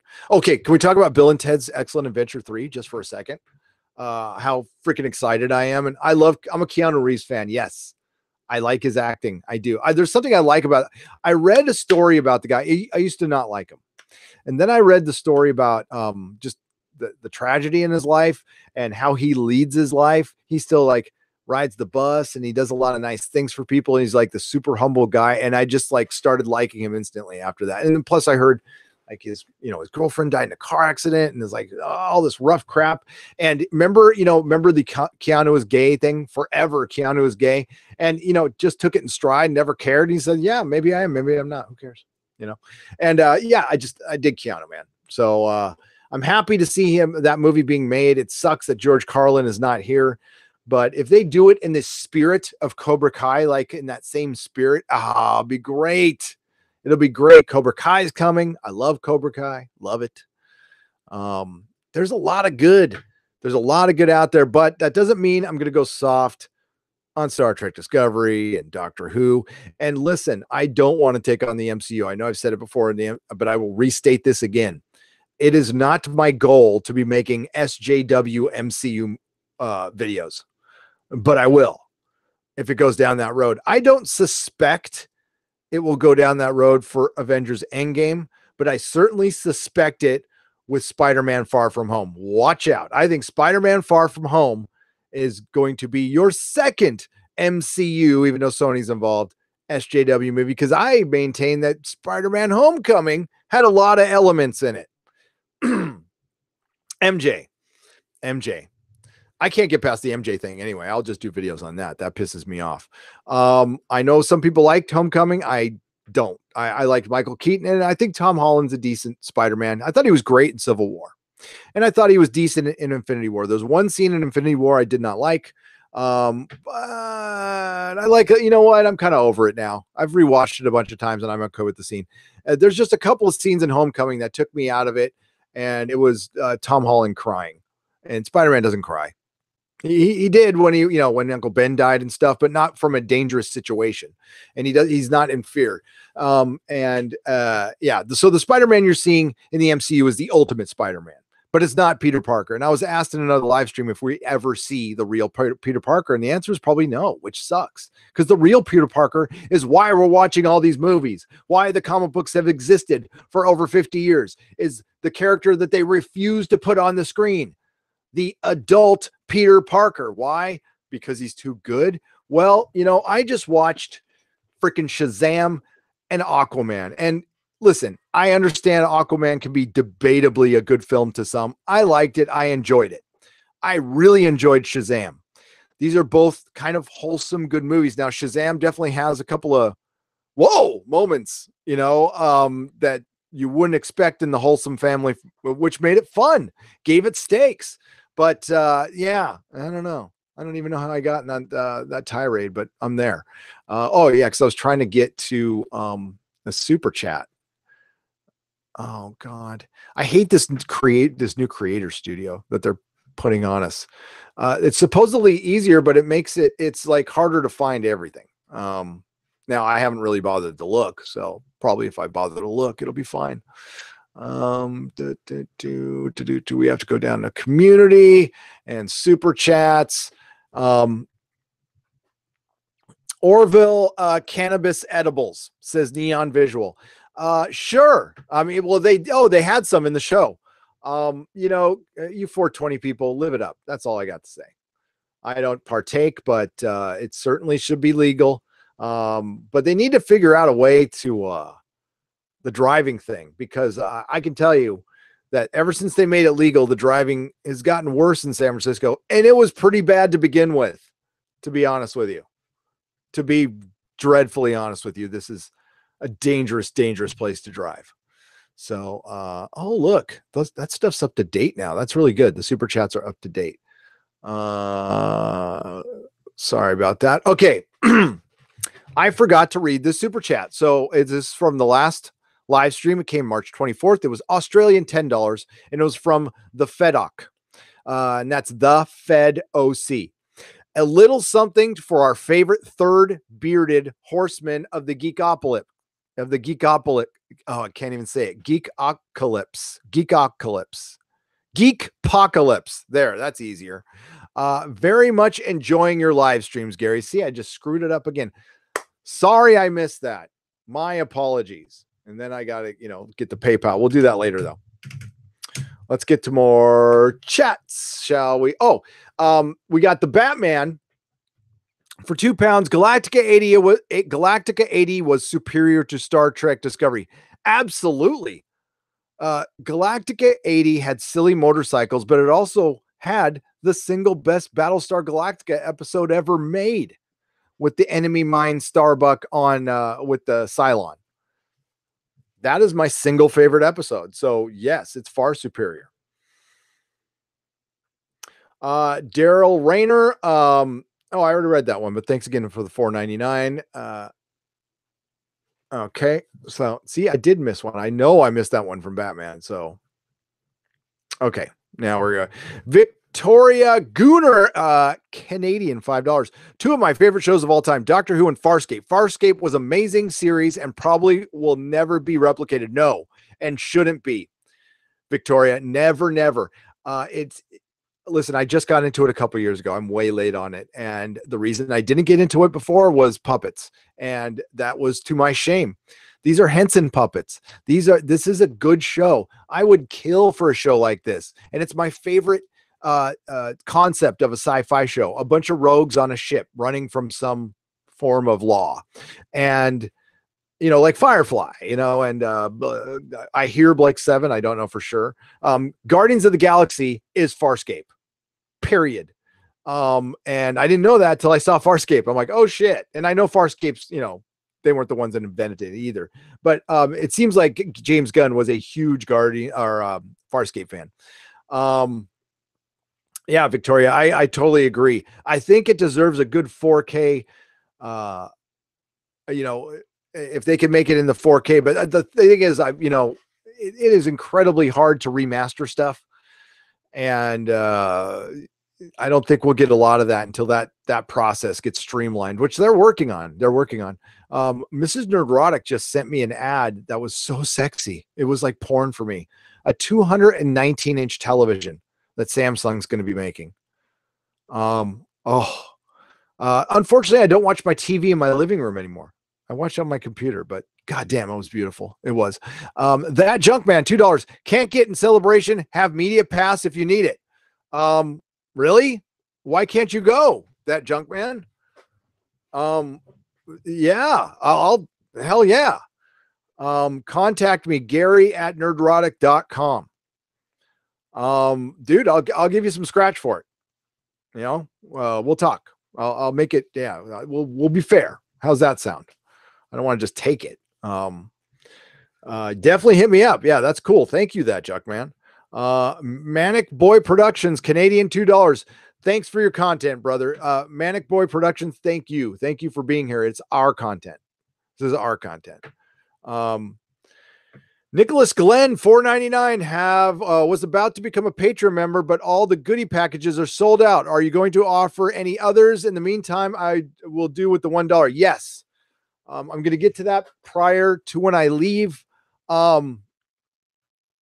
Nicholas Glenn, go ahead and email me at the same address, Gary@nerdrotic.com. By the way, many of you will be getting your goodie packages by next week because I'm sending them out on Thursday. I'll be getting it set up. It's taken forever. And I'm being kind of cheap about it. I used to, when it was like 6 patrons, I would just send it, priority mail, but I can't do that now. I got to send it first class. And I wish I could send it media mail, but media mail, comic books have ads in them, and you're not supposed to send comic books through media mail that have ads in them. Nicholas Glenn, $4.99. Think about starting a GoFundMe campaign for Doomcock going to Celebration, but waiting on word back from him if he would even go if it was paid for. That is a good question. I will chat with him about it. I don't want to force him into it. I would get behind that. I would. And I would honestly tell you that it wouldn't be a situation where, Doomcock, I'm assuming is because I don't know who he is. I really don't. Is a full grown adult that has, that he's got a base. I don't want to break character. He's got a base. He's got robots, but his finances are committed to the robots, and he's got to be careful with his travel because the government might see it and freeze his finances. So we might have to start a separate GoFundMe to sneak Doomcock, because who knows if he's even a real American citizen. I think he's hundreds of years old. So I'm sure he's, come up with stuff, but I'm not sure. But I get behind that, Nicholas Glenn. I certainly would. Where was I? Yeah. Did I stop talking about The Tick? The Tick is a magnificently beautiful, wonderful show written by the best television writer out there, Ben Edlund, created by Ben Edlund. The Tick used to be a mascot for New England comics, and it's turned into a legend. It is the one superhero property that is good in all of its various, it's good in the comics, it's good on TV, and it has a good cartoon. Nothing that with The Tick on it is bad. So in all forms of entertainment that is taken, it is the only superhero that is good in absolutely everything. And it's very consistent. It's good in different ways. The Amazon live action TV show is different from the Fox one. The Fox one is is a, is just as funny, but the Amazon one has heart. So cannot recommend it enough. And it's half-hour episodes. It's perfect. Trekker T, Canadian $10. I like Keanu too. Used to go to University of Toronto with his bandmate Matt in the late 90s. The girlfriend who died in the car accident was Matt's. Oh, it was Matt's sister. Matt always mentioned how great Keanu is for real. Yeah, and apparently, like they were. Yeah, I mean, poor Keanu, man. So I want Keanu to be successful in everything he does. That's why I love John Wick. I actually think he's a legit action star, and I want him to play Silver Surfer. Baptist 702, 500 yen. Now that we have X-Men and Fantastic Four in the MCU, do you think their movies will be heavy with SJW politics or old-fashioned storytelling? I don't think it'll be super heavy. I think, well, heavy's debatable. Yes, I think they're going to go in the direction of Captain Marvel because Kevin Feige has said they will. And I'll take him at his word. Now, he might be just giving the media lip service because the media is to blame here, folks, for a lot of stuff. But for the SJWism that is being inserted into our entertainment, it is the media that really gets the franchise owners and the content producers to put this stuff in so they can get favorable reviews from the SJW access media. And it's a big circle jerk. And they continue to write positively about this other stuff because the content creators think that's what the media wants. The media just wants whatever access they can get. And they're in each other's pockets, jerking and circling away. And then the fans are like, this sucks. And then you're a misogynist and a racist and an istophobe and an ismist. So, yeah, screw all those guys. And I think Captain Marvel's success pretty much damn near guarantees it. I don't think we'll get it from the Russo brothers, but from here on out, other than James Gunn, I'm hearing they're just going to use little indie directors to direct these things who basically, listen, they learned their lesson with Edgar Wright and Edward Norton, and they are just going to get up and comers so they don't get any clapback. And honestly, it makes a lot of sense. It's a very cookie cutter formula. They get the independent directors to direct the actors. The independent directors have little to nothing to do with the special effects. One of the female directors who rejected Captain Marvel came out and said so. She said, I don't direct the special effects scenes. What's the point? So yeah, I honestly, if the Fantastic Four never gets made, that's fine. Because you know what, where they are perfect? The comics. You want to read a perfect run that's affordable. If you want to pick up the books, John Byrne's Fantastic Four run is magnificent. It is wonderful. And it has She-Hulk as part of the team. And it's just good. God, remember when the Thing had a solo comic? That was cool. I loved it.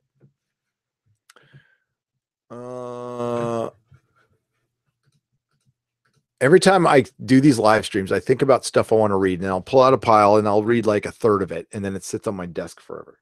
So, God damn, I have a package I was supposed to send Jeff at World Class Builder. Jeff, if you're watching, dude, I am so sorry. It's ready to go. I keep adding because I feel guilty because I was late with it. I keep adding things. He's gonna get the best package for me.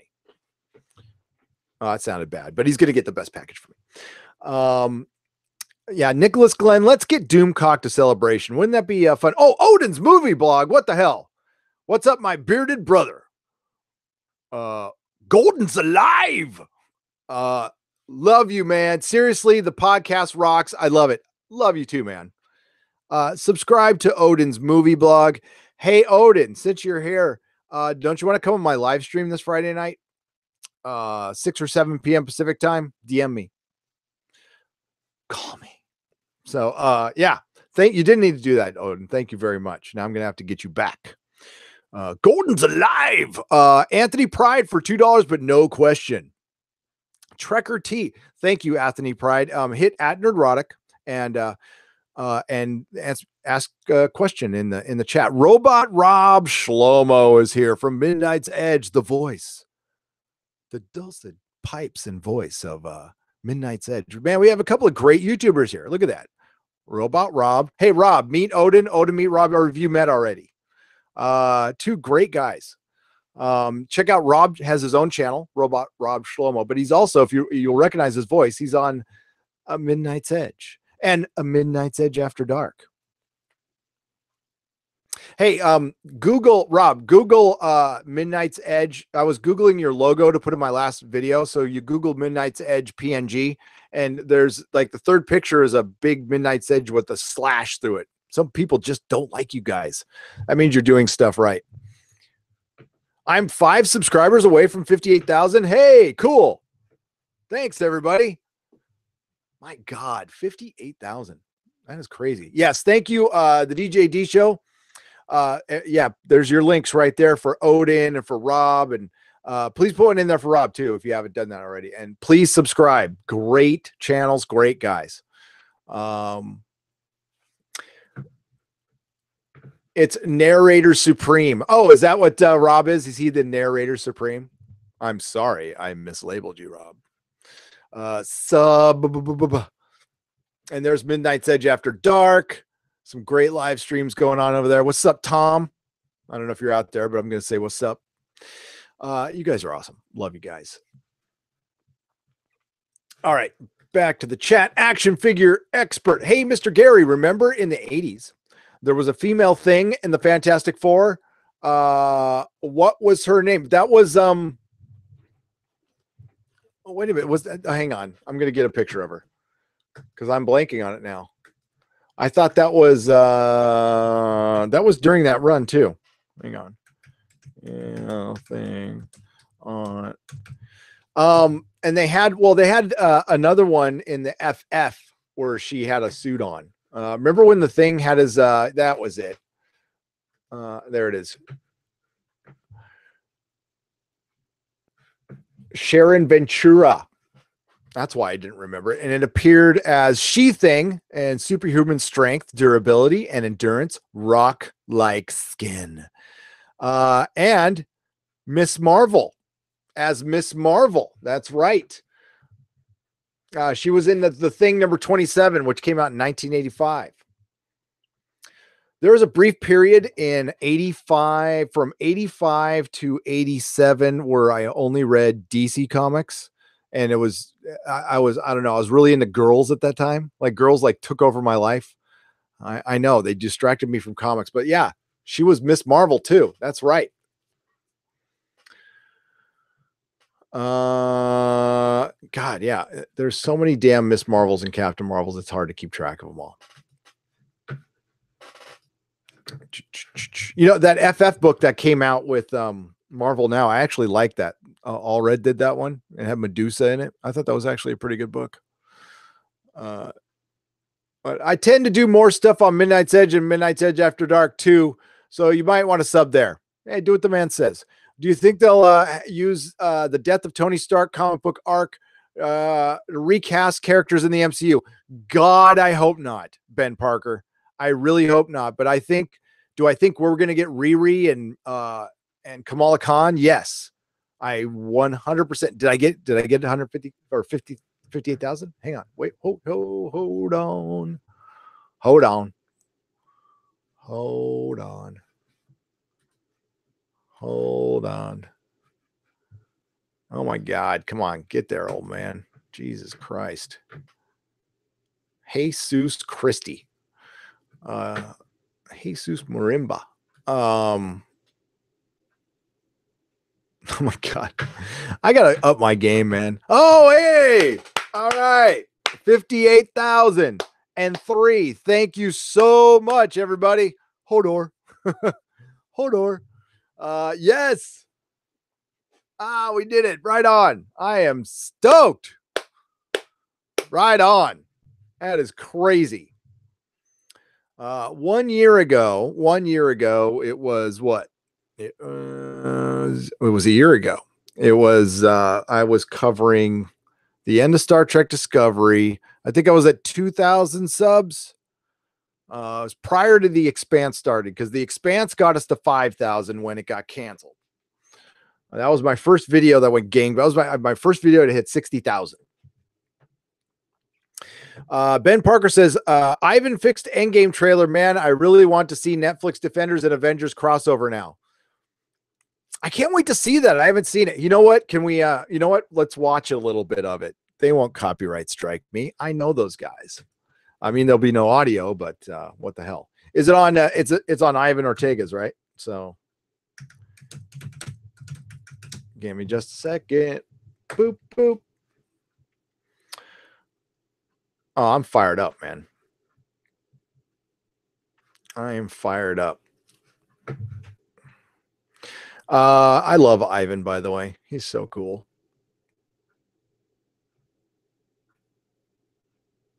Nichelle Nichols is going to be in Space Command. That's cool. That's good. It came out this morning, right? Dave Cullen did a review of Captain Marvel. Oh, there it is right there. Okay. Hang on. You'll be able to hear it on my microphone. I'll turn it up. Let's just get this screen over here. I've got my big setup going on. I've got multiple screens going and all fancy now. Oh, I almost hit stop broadcast. That would have sucked. Oh man, now we're hearing like, hey, everyone, it's your boy Zach.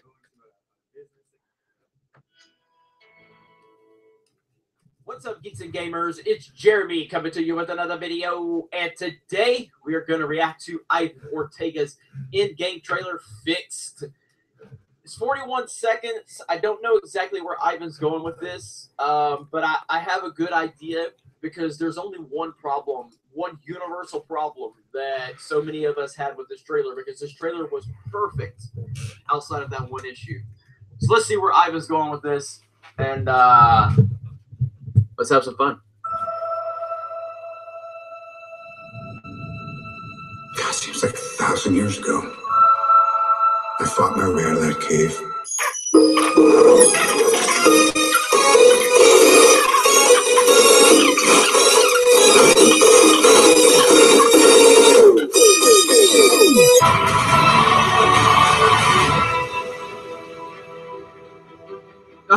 Oh!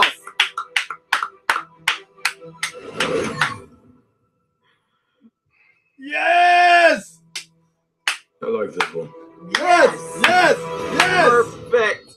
Perfect. Yes! Perfect. Perfect. Perfect. I like this one. Ivan knows what the fans want. This is perfect right here. God dang it. Can you imagine? Fuck, that was awesome. I was very happy with that, as you can tell. God damn, Ivan. Muy bueno, mi amigo. ¿Dónde está el baño? El gato es en la cocina. That's all I know. Necesito cargar en su boca. That one's bad. I don't know if I said that exactly right, but it's really bad what I just said. I thought there were issues with how shows like Buffy were filmed that make a proper scan and restoration for HD very difficult and expensive. There are absolute issues with that. Why is my chat stuck? God dang it. God dang it. Hang on, folks.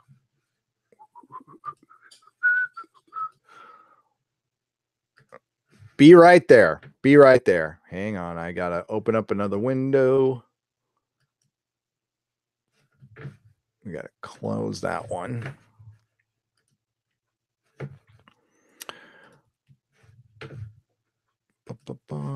Sorry, I closed out all of it now, trying to get to that. Talk amongst yourselves. That trailer was great. That was great. Sorry, I closed out. Oh, now I'm hearing myself. Oh, whoa. Boomer. Oh, just went to hell. I got it. See, I got all excited from the trailer. I just turned into a straight up, I just act like myself. A total moron. Jesus Christ, where'd it go? I really hate this new thing. And every time you get out of the new feature it's the studio feature, they're like, are you sure you want to leave? It's like, yes, I want to effing leave. There we go, live streaming, and now I'll be able to see what you're saying. I'm sure you're all laughing like you should be, because it's funny. All right. And I'm demonetized. You come on, eBay. I'm eBay. What I say? It's fucking eBay. Now I'm getting tired. Come on, YouTube. I'm just saying, come on, eBay, because I'm always pissed off at them.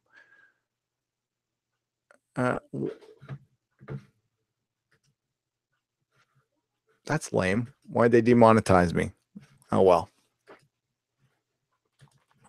Here we go. Getting back to the chat here. Just waiting for the window to come up. Here we go. Any second now. There we go. Bill Kittleman, $2. Hi, Nerdrotic, first-time viewer. Oh, I'm sorry you're seeing me act like a complete old man with this. What's this window do right here? What's this button press? And like, yeah, and then playing my own shit over it. I know Swift. What's up? He's laughing. I deserve it. Hi, Nerdrotic, first-time viewer. Hey, I'm a first-time live streamer. What do you think of the Star Trek: The Next Generation communicator? A Star Trek Discovery. I was shocked, and it pisses me off. What do you think? I was shocked, and it pisses me off. Everything about Star Trek Discovery pisses me off, but it stopped shocking me a long time ago. Now it's completely expected. I said it a few weeks ago, and I mean it. I laugh my ass off watching this show now. I mean, it is so funny. I'm actually watching them live now on my Patreon. So if you want to watch the next few episodes, watch me scorn and cuss and laugh. It's on Patreon. Thank you, Bill Kettleman, for the $2 super chat. And we'll get over here. Oh my God, it's 9 o'clock. Hey, let's see. Because it's midnight on the East Coast. Oh, son of a bitch. Don't tell me. Don't tell me. Yeah, okay. I can check my Audible account and see if Tiamat's Wrath is on there. Audible. Hang on. That's the new Expanse book, and sometimes it hits at midnight Eastern, which is 9 o'clock. It's already 9 o'clock, so I'm going to see if it's landed already. Where's my library? Nope, it has not landed yet. Soon, though. Soon.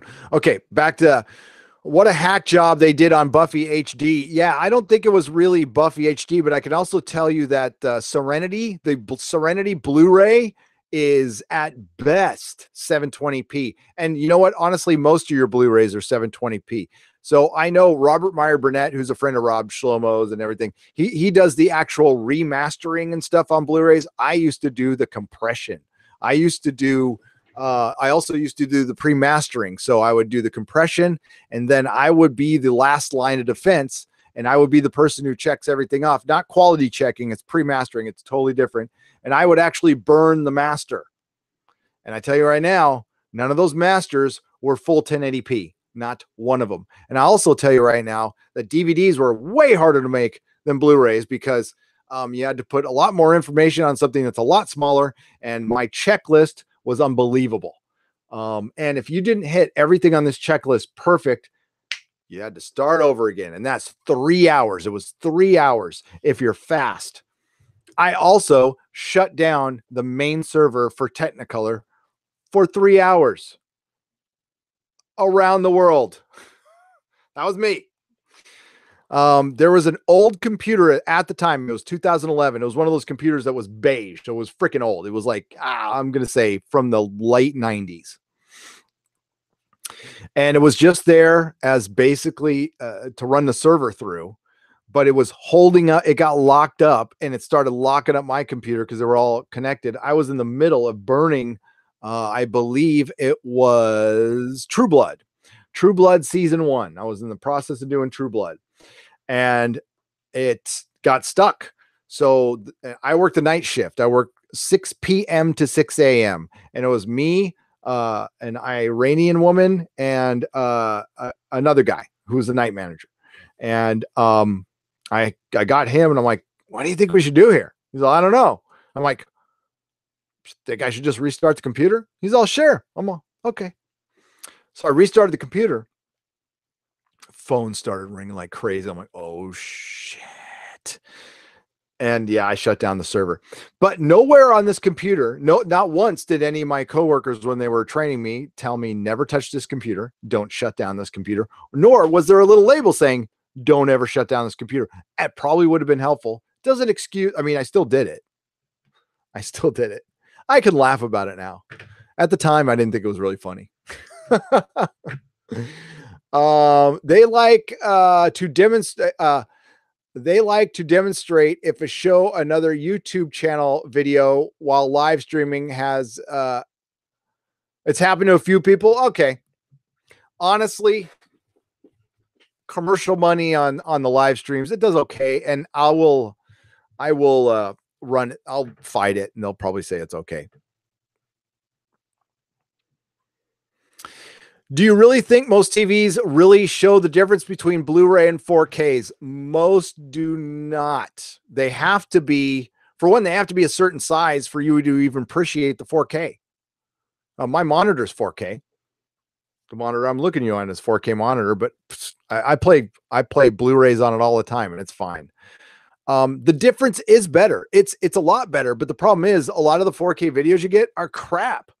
I mean, like Infinity War is cool. Dread is amazing. Dread. Oh my God, Dread. I love Dread. In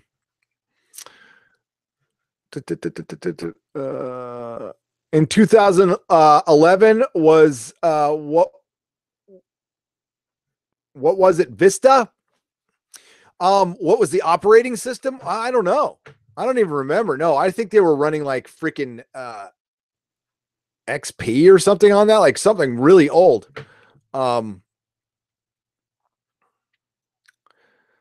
They should do Ultraman versus Godzilla. I'd watch the hell out of that action, man. I got 60-inch OLED. I think there's a minor difference. Okay. Which Dread? There's only one Dread, Ranks RX. Actually, I like the Sylvester Stallone Judge Dredd, but I'm talking about Judge Dredd.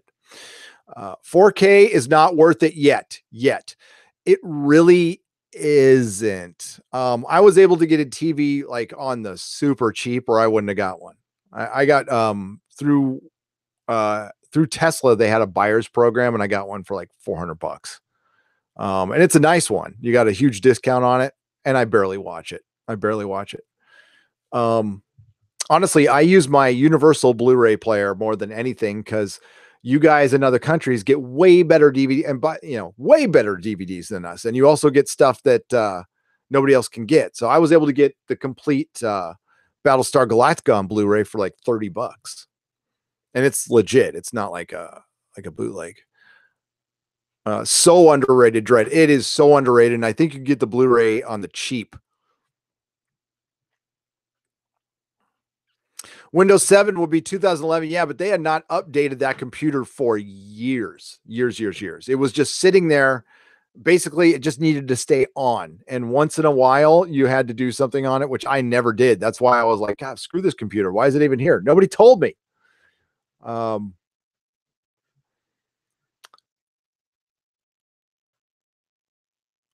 I had just read that the human eye and the nervous system really doesn't register the difference. A double blind, people can't tell. That's interesting. I can tell, but it's got to be a really nice TV. I have never watched Lex, Egon, but I need to because you are one of many who has told me to watch it.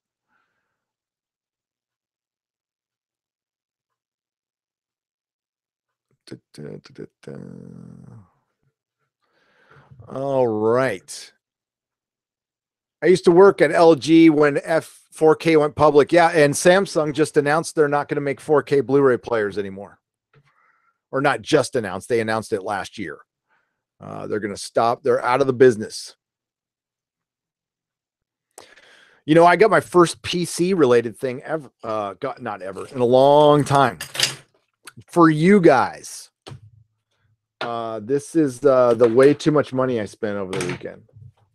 Money I don't have to F around with. But I had done the research, right? Because I usually, long story short, I was a Final Cut Pro editor, so I just got used to Mac. And now I just kind of buy Mac stuff out of habit, but I don't like iPhones. I hate iPhones. I hate Mac's proprietary bullshit, and it's really gone downhill. It used to run smoothly as hell, and I liked, you know, the no viruses and being able to search wherever the hell I want. That's not really the case anymore. I know that. I checked out the iPads, and they sucked. And so I got a Surface Pro. This is for, hopefully this will work. Live streaming from the castle. So it's the Surface Pro laptop. Yeah, Apple's crap now. I would, believe me, 100% Apple guy. Final Cut Pro editor, but now I edit on Premiere or ScreenFlow. I mostly edit on ScreenFlow, which is like freaking basic program, but it's easy as hell. But I'm going to be going back to Premiere with that, and maybe I'll make some fun videos. The only reason I picked the Surface Pro over the iPad Pro is I thought the built-in camera was better. Not that I'm gonna, you know, I might not use it, but the built-in camera is pretty good on those. And I've used one before on live streams, and they worked really well, really well. Yeah, the guy who originally set up the computer was probably fired, retired, and nobody left could replace the workflow. Brian, you are 100% spot on with that. That is what happened. Good guess. That is great. That tells you how common that is. The guy who set that up left, and nobody knew what to do. There was a guy in the office, a guy named Chester. He was a complete a-hole. He probably knew and didn't tell anybody because, like, he was like a 24/7 troll. I mean, I guess I can kind of appreciate it, but he was just one of those nasty human beings, but in a kind of funny way. I mean, enough to where I could deal with it. I've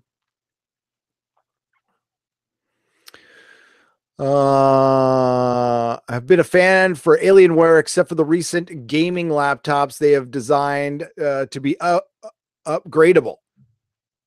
Yeah, when I get my next big machine, I'm gonna have my son build it.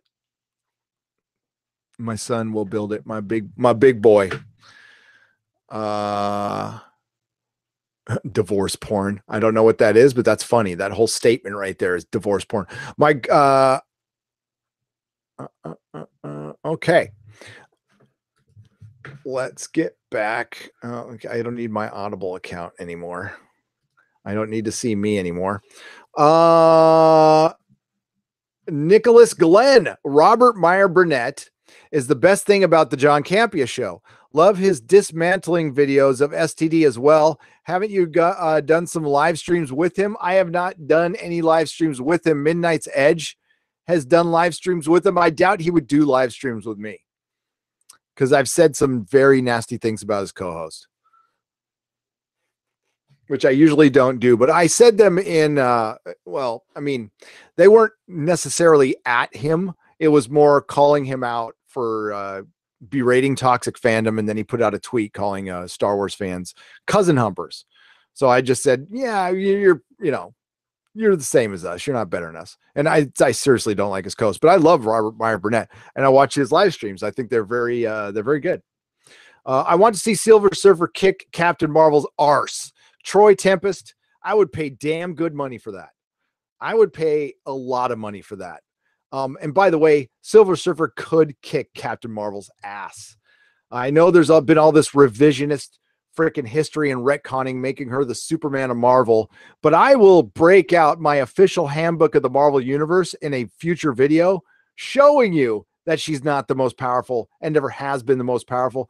I mean, if you combine all her powers and her binary powers, she's still not the most powerful. Silver Surfer could still wipe the floor with her. He is the herald of Galactus, for Christ's sake. Silver YouTube play buttons at 100K subs ends by the end of 2019, says neonvisual.com. Well, I better hurry. You know what? I heard they're selective on who they give it to anyway. I mean, it'd be cool to have one. I mean, I'm not going to lie. I wouldn't cry though. I would not cry. I am long overdue of going down and doing a video in front of YouTube though. I think I should do that soon. Maybe I should do that this week. Maybe if we hit 60,000 this week, which you probably won't, but if we do, I'll run down and do a video in front of YouTube, which is about 6 miles that way.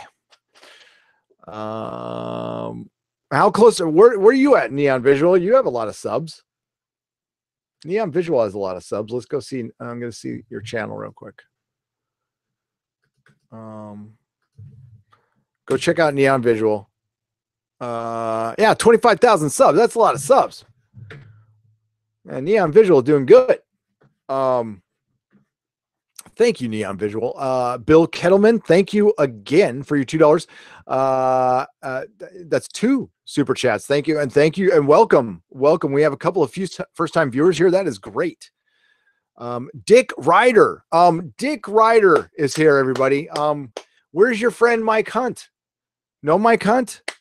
Phil McCracken. I haven't seen Phil McCracken. We have Squids McCracken, but we don't have Phil McCracken. What about Phil McCrevis? What about IP Nightly? We don't have IP Nightly. Rusty Bed Springs by IP Nightly. What do you call a guy with no arms and no legs floating in water? Bob. Yeah. Bad jokes, I know. Chris Persia, Canadian $2. Congratulations, Gary. You just hit 58,000. Thank you so much, Chris Persia. And thank you for your wrench and your support. You're a great patron, a great friend. You're brilliant. You are a great representation and an honor. You represent Canada well. Okay, you are a good Canadian. We love Canada. America is certainly Canada's 90 or yeah, Victoria's Secret bottoms. Yeah, I would love to do a live stream of Robert Burnett and pick his brain, but I don't know. Maybe I don't want to speak for him. Maybe he'd come on. Maybe he doesn't care what I say about John Campea. But he probably does. I mean, I'd understand if he did. I mean, you got to have somewhat of loyalty to your co-host. And if you go on some show with some guy who was calling him out, you know, it probably wouldn't look good. So I understand that.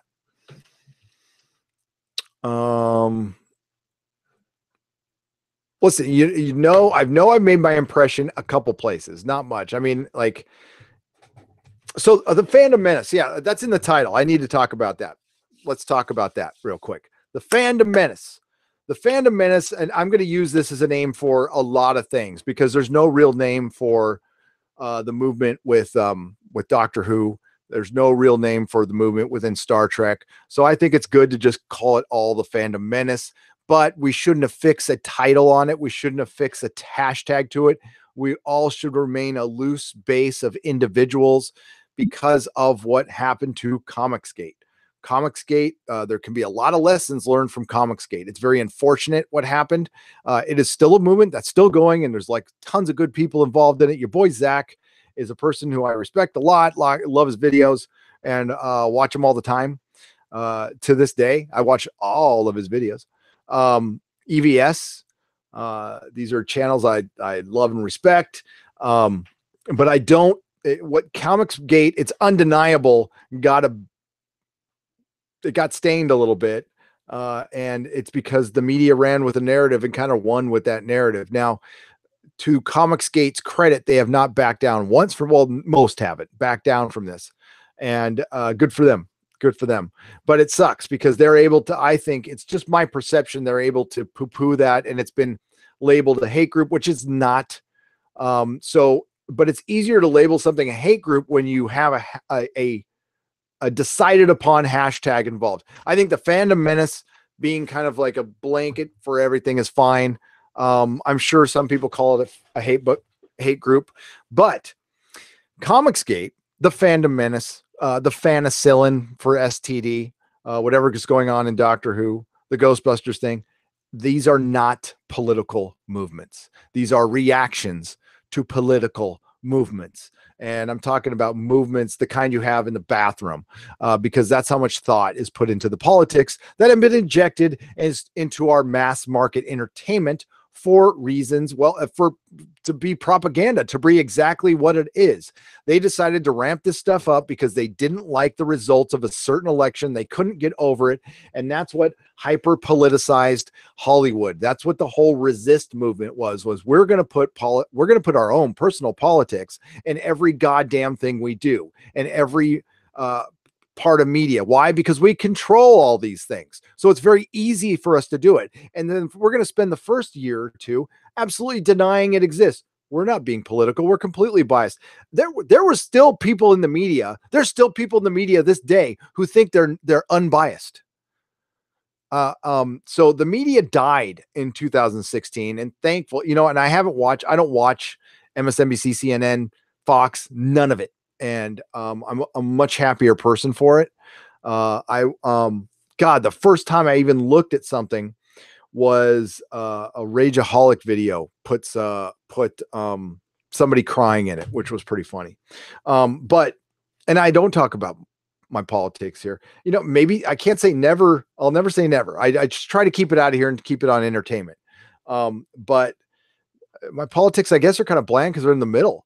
But like even asking for stuff to come in the middle where I'm labeled an ist and ob, a right wing, and like I've never said anything, and I don't, and this is Jeremy was saying this, and so was Anna and EBS and Jeff were saying it earlier in their live stream. I'm just echoing it. I am not asking for right-wing politics to be injected in anything. I am asking for both sides to be represented fairly, or don't put it in at all. If you want to mix in an allegory and tell a tale of, a moral tale, certainly that's what good sci-fi does. That's what a Doctor Who episode does. That's what a good comic does.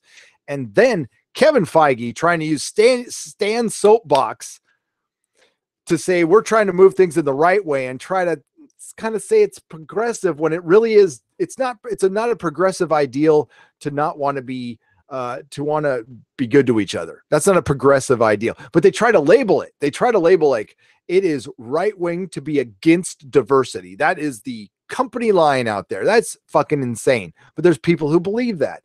And that's the kind of thing I'm fighting against. Nobody's against diversity or inclusivity. People are against being preached at. People are against personal politics being put into everything, ripping you out of the story where agenda comes first. It was an agenda to make Jodie Whittaker. It was because of an agenda to make Jodie Whittaker the first female doctor.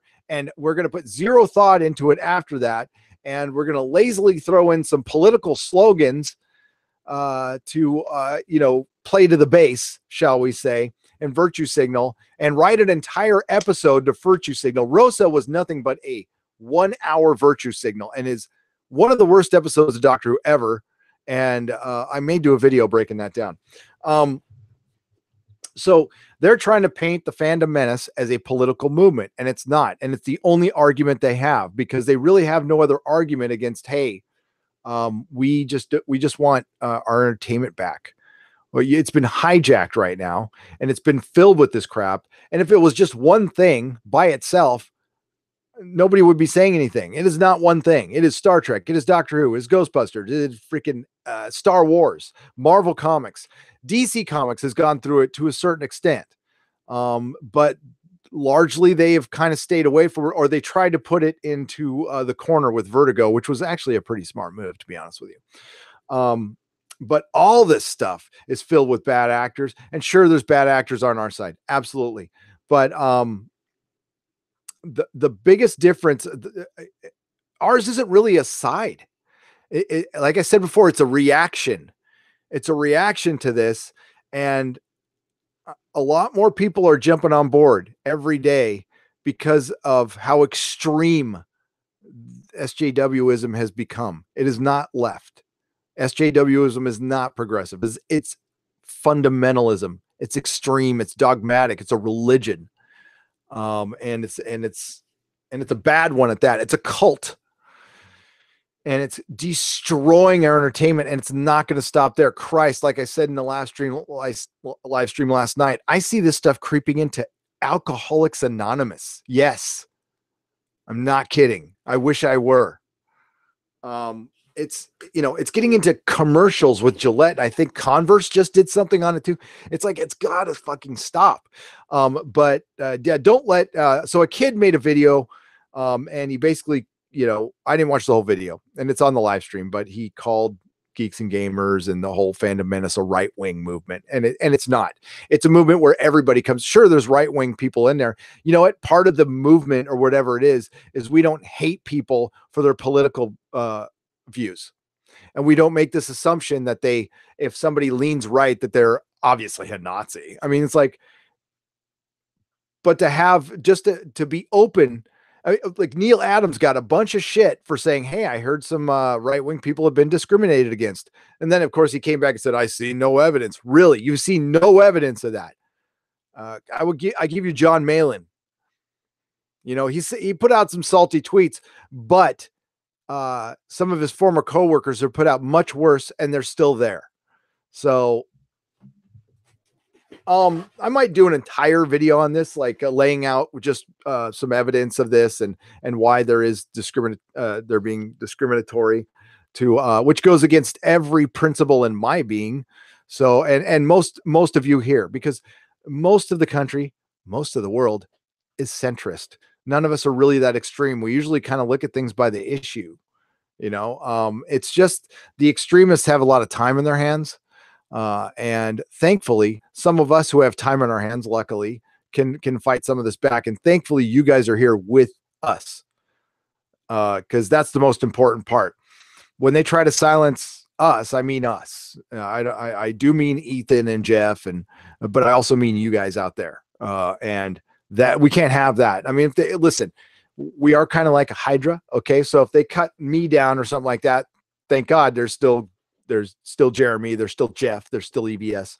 And not that they would like, listen, I'd probably be like the last one they would cut down, but it's just really important that you guys come here and we talk about this. And listen, I mainly just want to talk about entertainment. I'd love to be just geeking out about stuff, and hopefully someday that's where we get.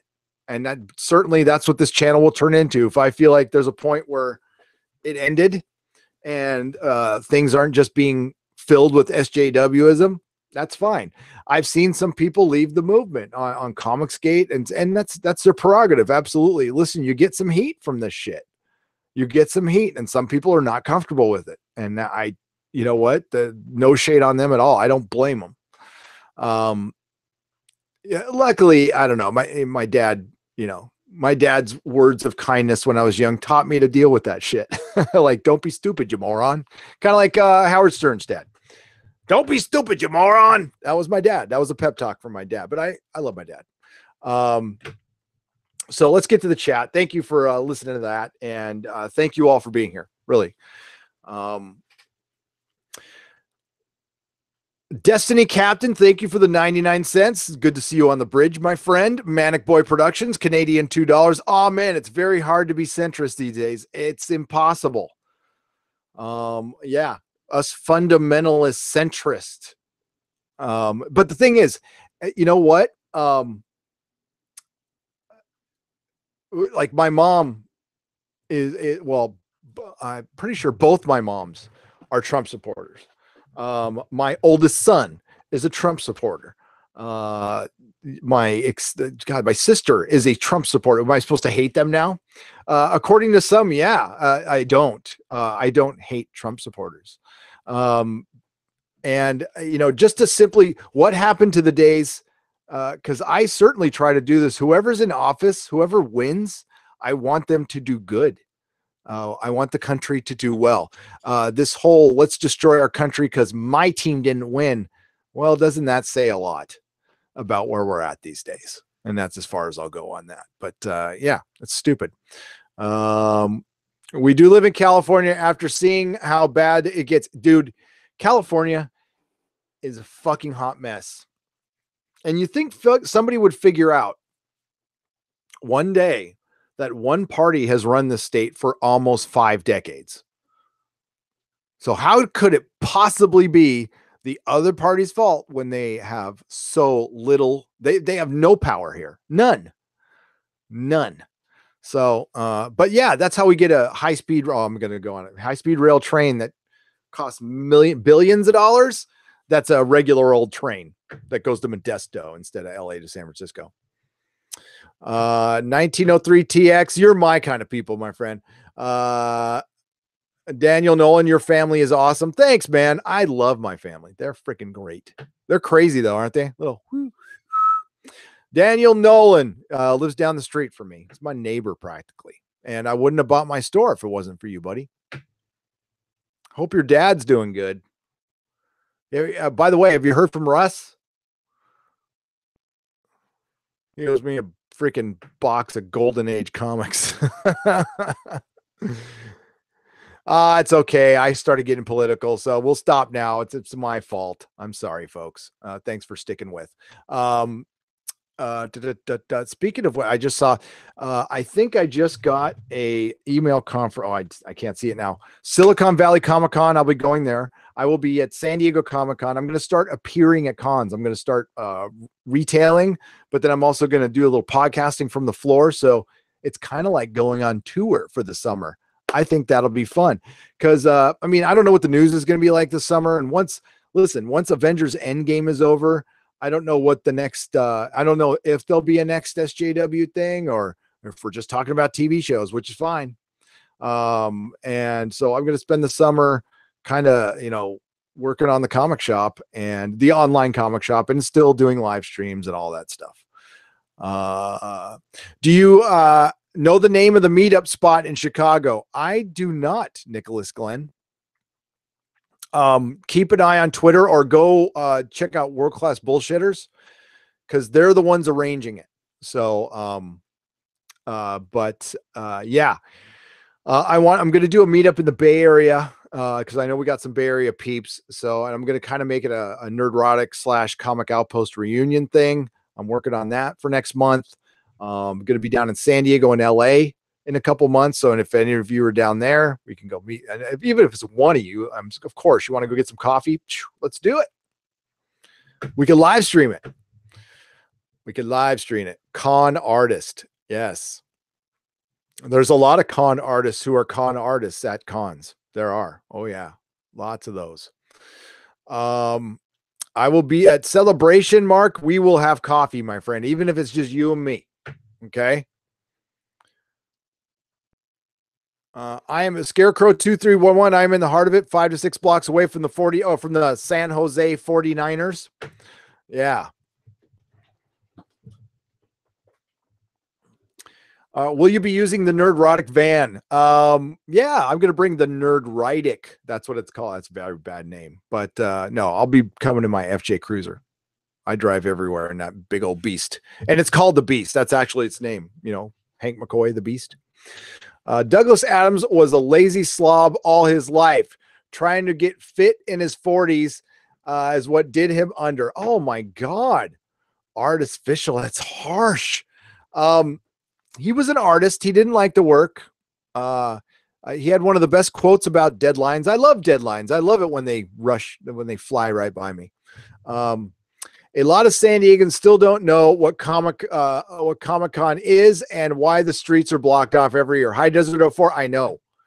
That's why I think it was 2007, I was there for Comic-Con. I was in Fashion Valley.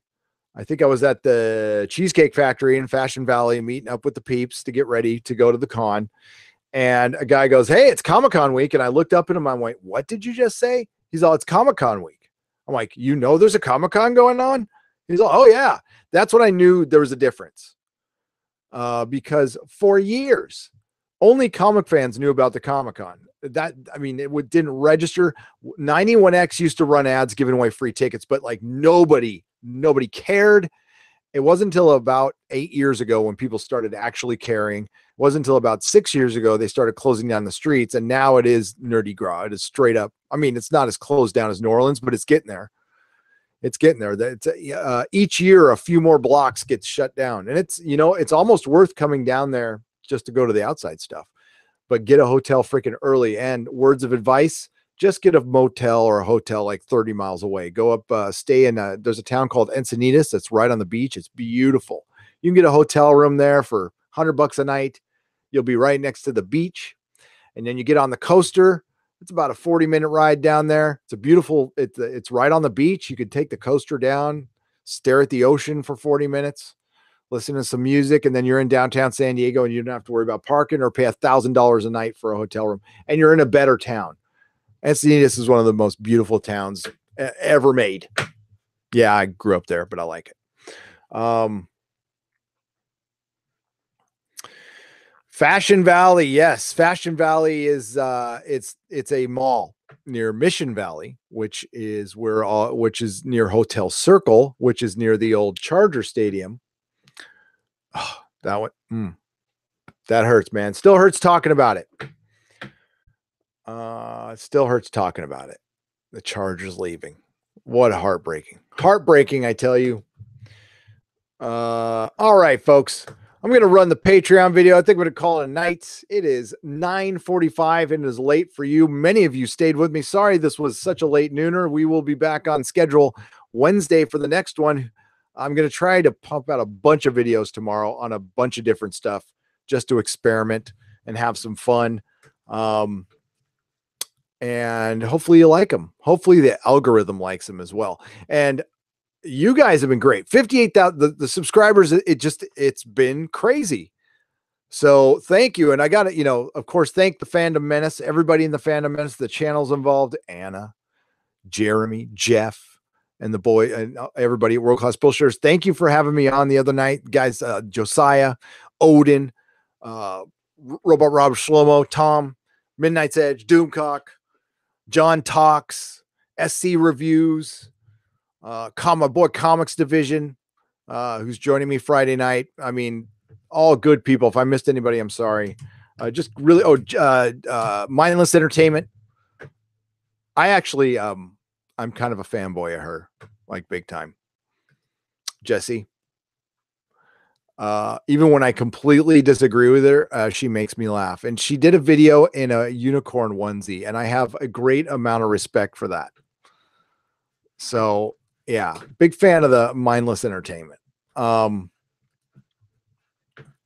are some of the normal channels I like? Alt Shift X is like one of the best primer Game of Thrones channels for normies. Preston Jacobs is for you hardcore book fans, and his theories are completely up his ass whack, but I love them. That's probably my favorite A Song of Ice and Fire channel. And then my favorite normie channel is Emergency Awesome. I love Charlie. Charlie's great. Love to meet him someday. Here we go. And we got that. Now I'm just going to go back and talk to you guys in the chat. Hi, chat. How you doing? Death to STD. Damn straight. Damn straight. Preston Jacobs is funny because he gets his theory. Everything's telepathic. You got to get in the weeds with him. His theories are completely wrong, but they're entertaining as hell. Emergency Awesome is fun. Charlie is cool beans.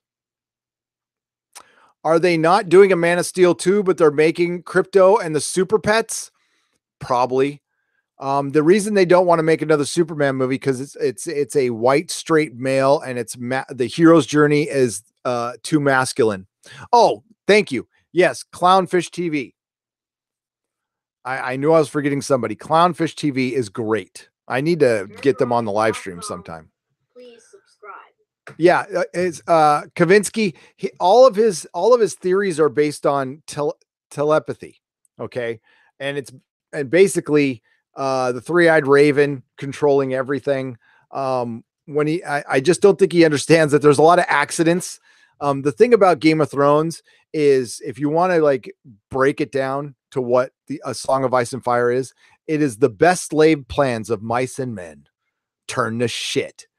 It's somebody building up a plan and then it goes to shit. But then 2 books later, the goal of the plan happens, but in the least expected way.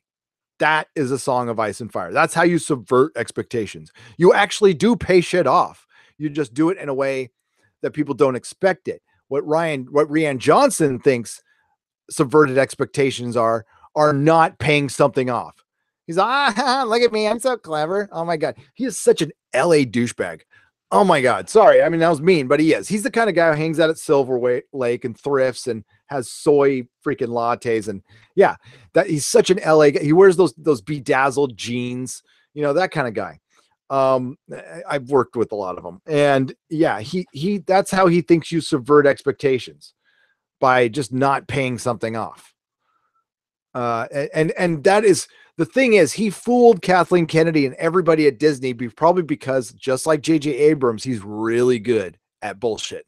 So he probably went in the pitch meeting and go and just absolutely convinced them that having Luke kind of be a coward and do nothing was the right idea. In reality, he couldn't think of a good hero's journey for Luke because he's not good at that. He's just not good at it. He doesn't see the world that way. His worldview is super jaded and SJW, and he can't see someone as a genuine hero because he doesn't think there's actual good left in the world, because he judges the world by his own standards, which are terrible. And that's why Hollywood is churning out so much shit, is because the people writing it are just hollow and unhappy and need a lot of therapy. I'm not going to say they're pieces of shit. No, everybody's redeemable. I just think they need a lot of help, and they need to work out a lot of stuff and not in our entertainment. Rian Johnson, so convinced everybody, let's subvert some expectations, because he doesn't know how to write a hero's journey. He was stumped. And J.J. Abrams pulled his shit with Star Wars because he doesn't know how to write a hero's journey. He doesn't know how to write a full-fledged blockbuster movie. He's had the stuff that he did make that was coherent. He had supervision. He was given control.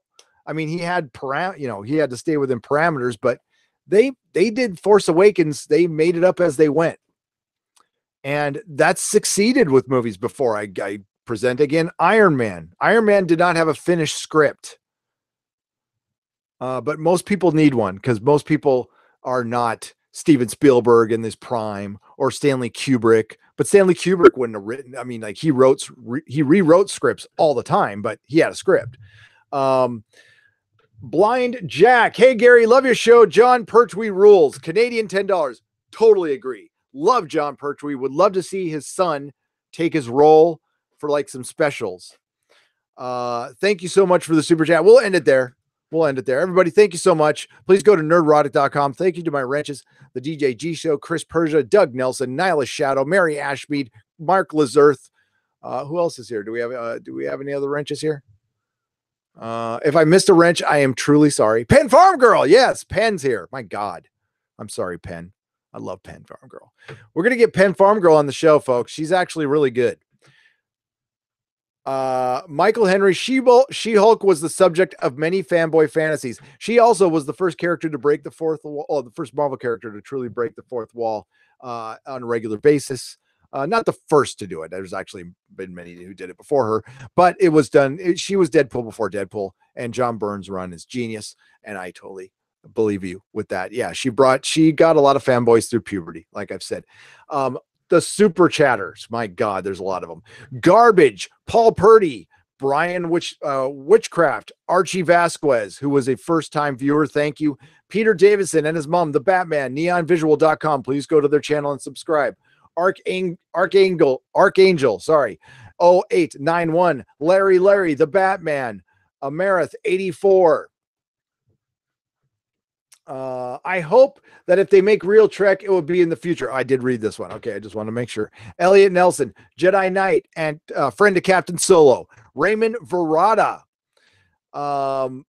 Nefarious Fool, Chris Persia, The Price is Right Review, The Batman, Daryl Rayner, Tino Recluse, Trina Guthridge, Amy Johnson, Jason Green, Dean Heiss, William Jenkins, Matt Baldwin, Dr. Forbin Colossus, Jason Green, Loquacious Primate, Peter Davison, Luker093,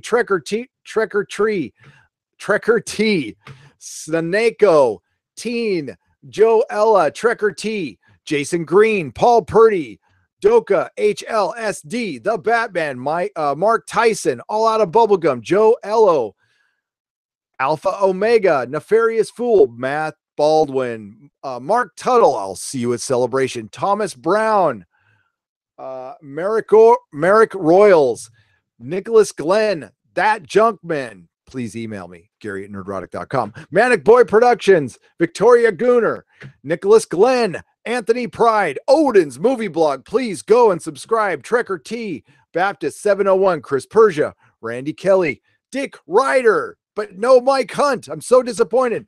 Bill Kettleman, Troy Tempest, neonvisual.com. Please subscribe. Bill Kettleman, thank you for the 3 super chats, and thank you for the first time viewer, and welcome. Nicholas Glenn, Destiny Captain is on the bridge. Manic Boy Productions, Blind Jack, Nicholas Glenn with one more, $4.99. Oh my God, just watched Doomcock's video on STD episode Red Angel and could not stop laughing. It was effing hilarious. Mine will probably not be as funny, but it's coming in the morning. Montana Horseman. Thank you, Nicholas Glenn. Montana, please go check out Doomcock's video. Montana Horseman, $5, showing support. Carry on. You too. Thank you, everybody in the chat. Again, nerdrotic.com.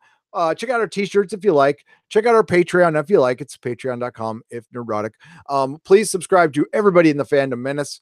And April 12th is the big meetup. I think it's going to be live stream, folks. So be ready for this one. I will see you live Wednesday. I will see you in videos tomorrow. Everybody have a great night, and may the small folks sing songs of your greatness.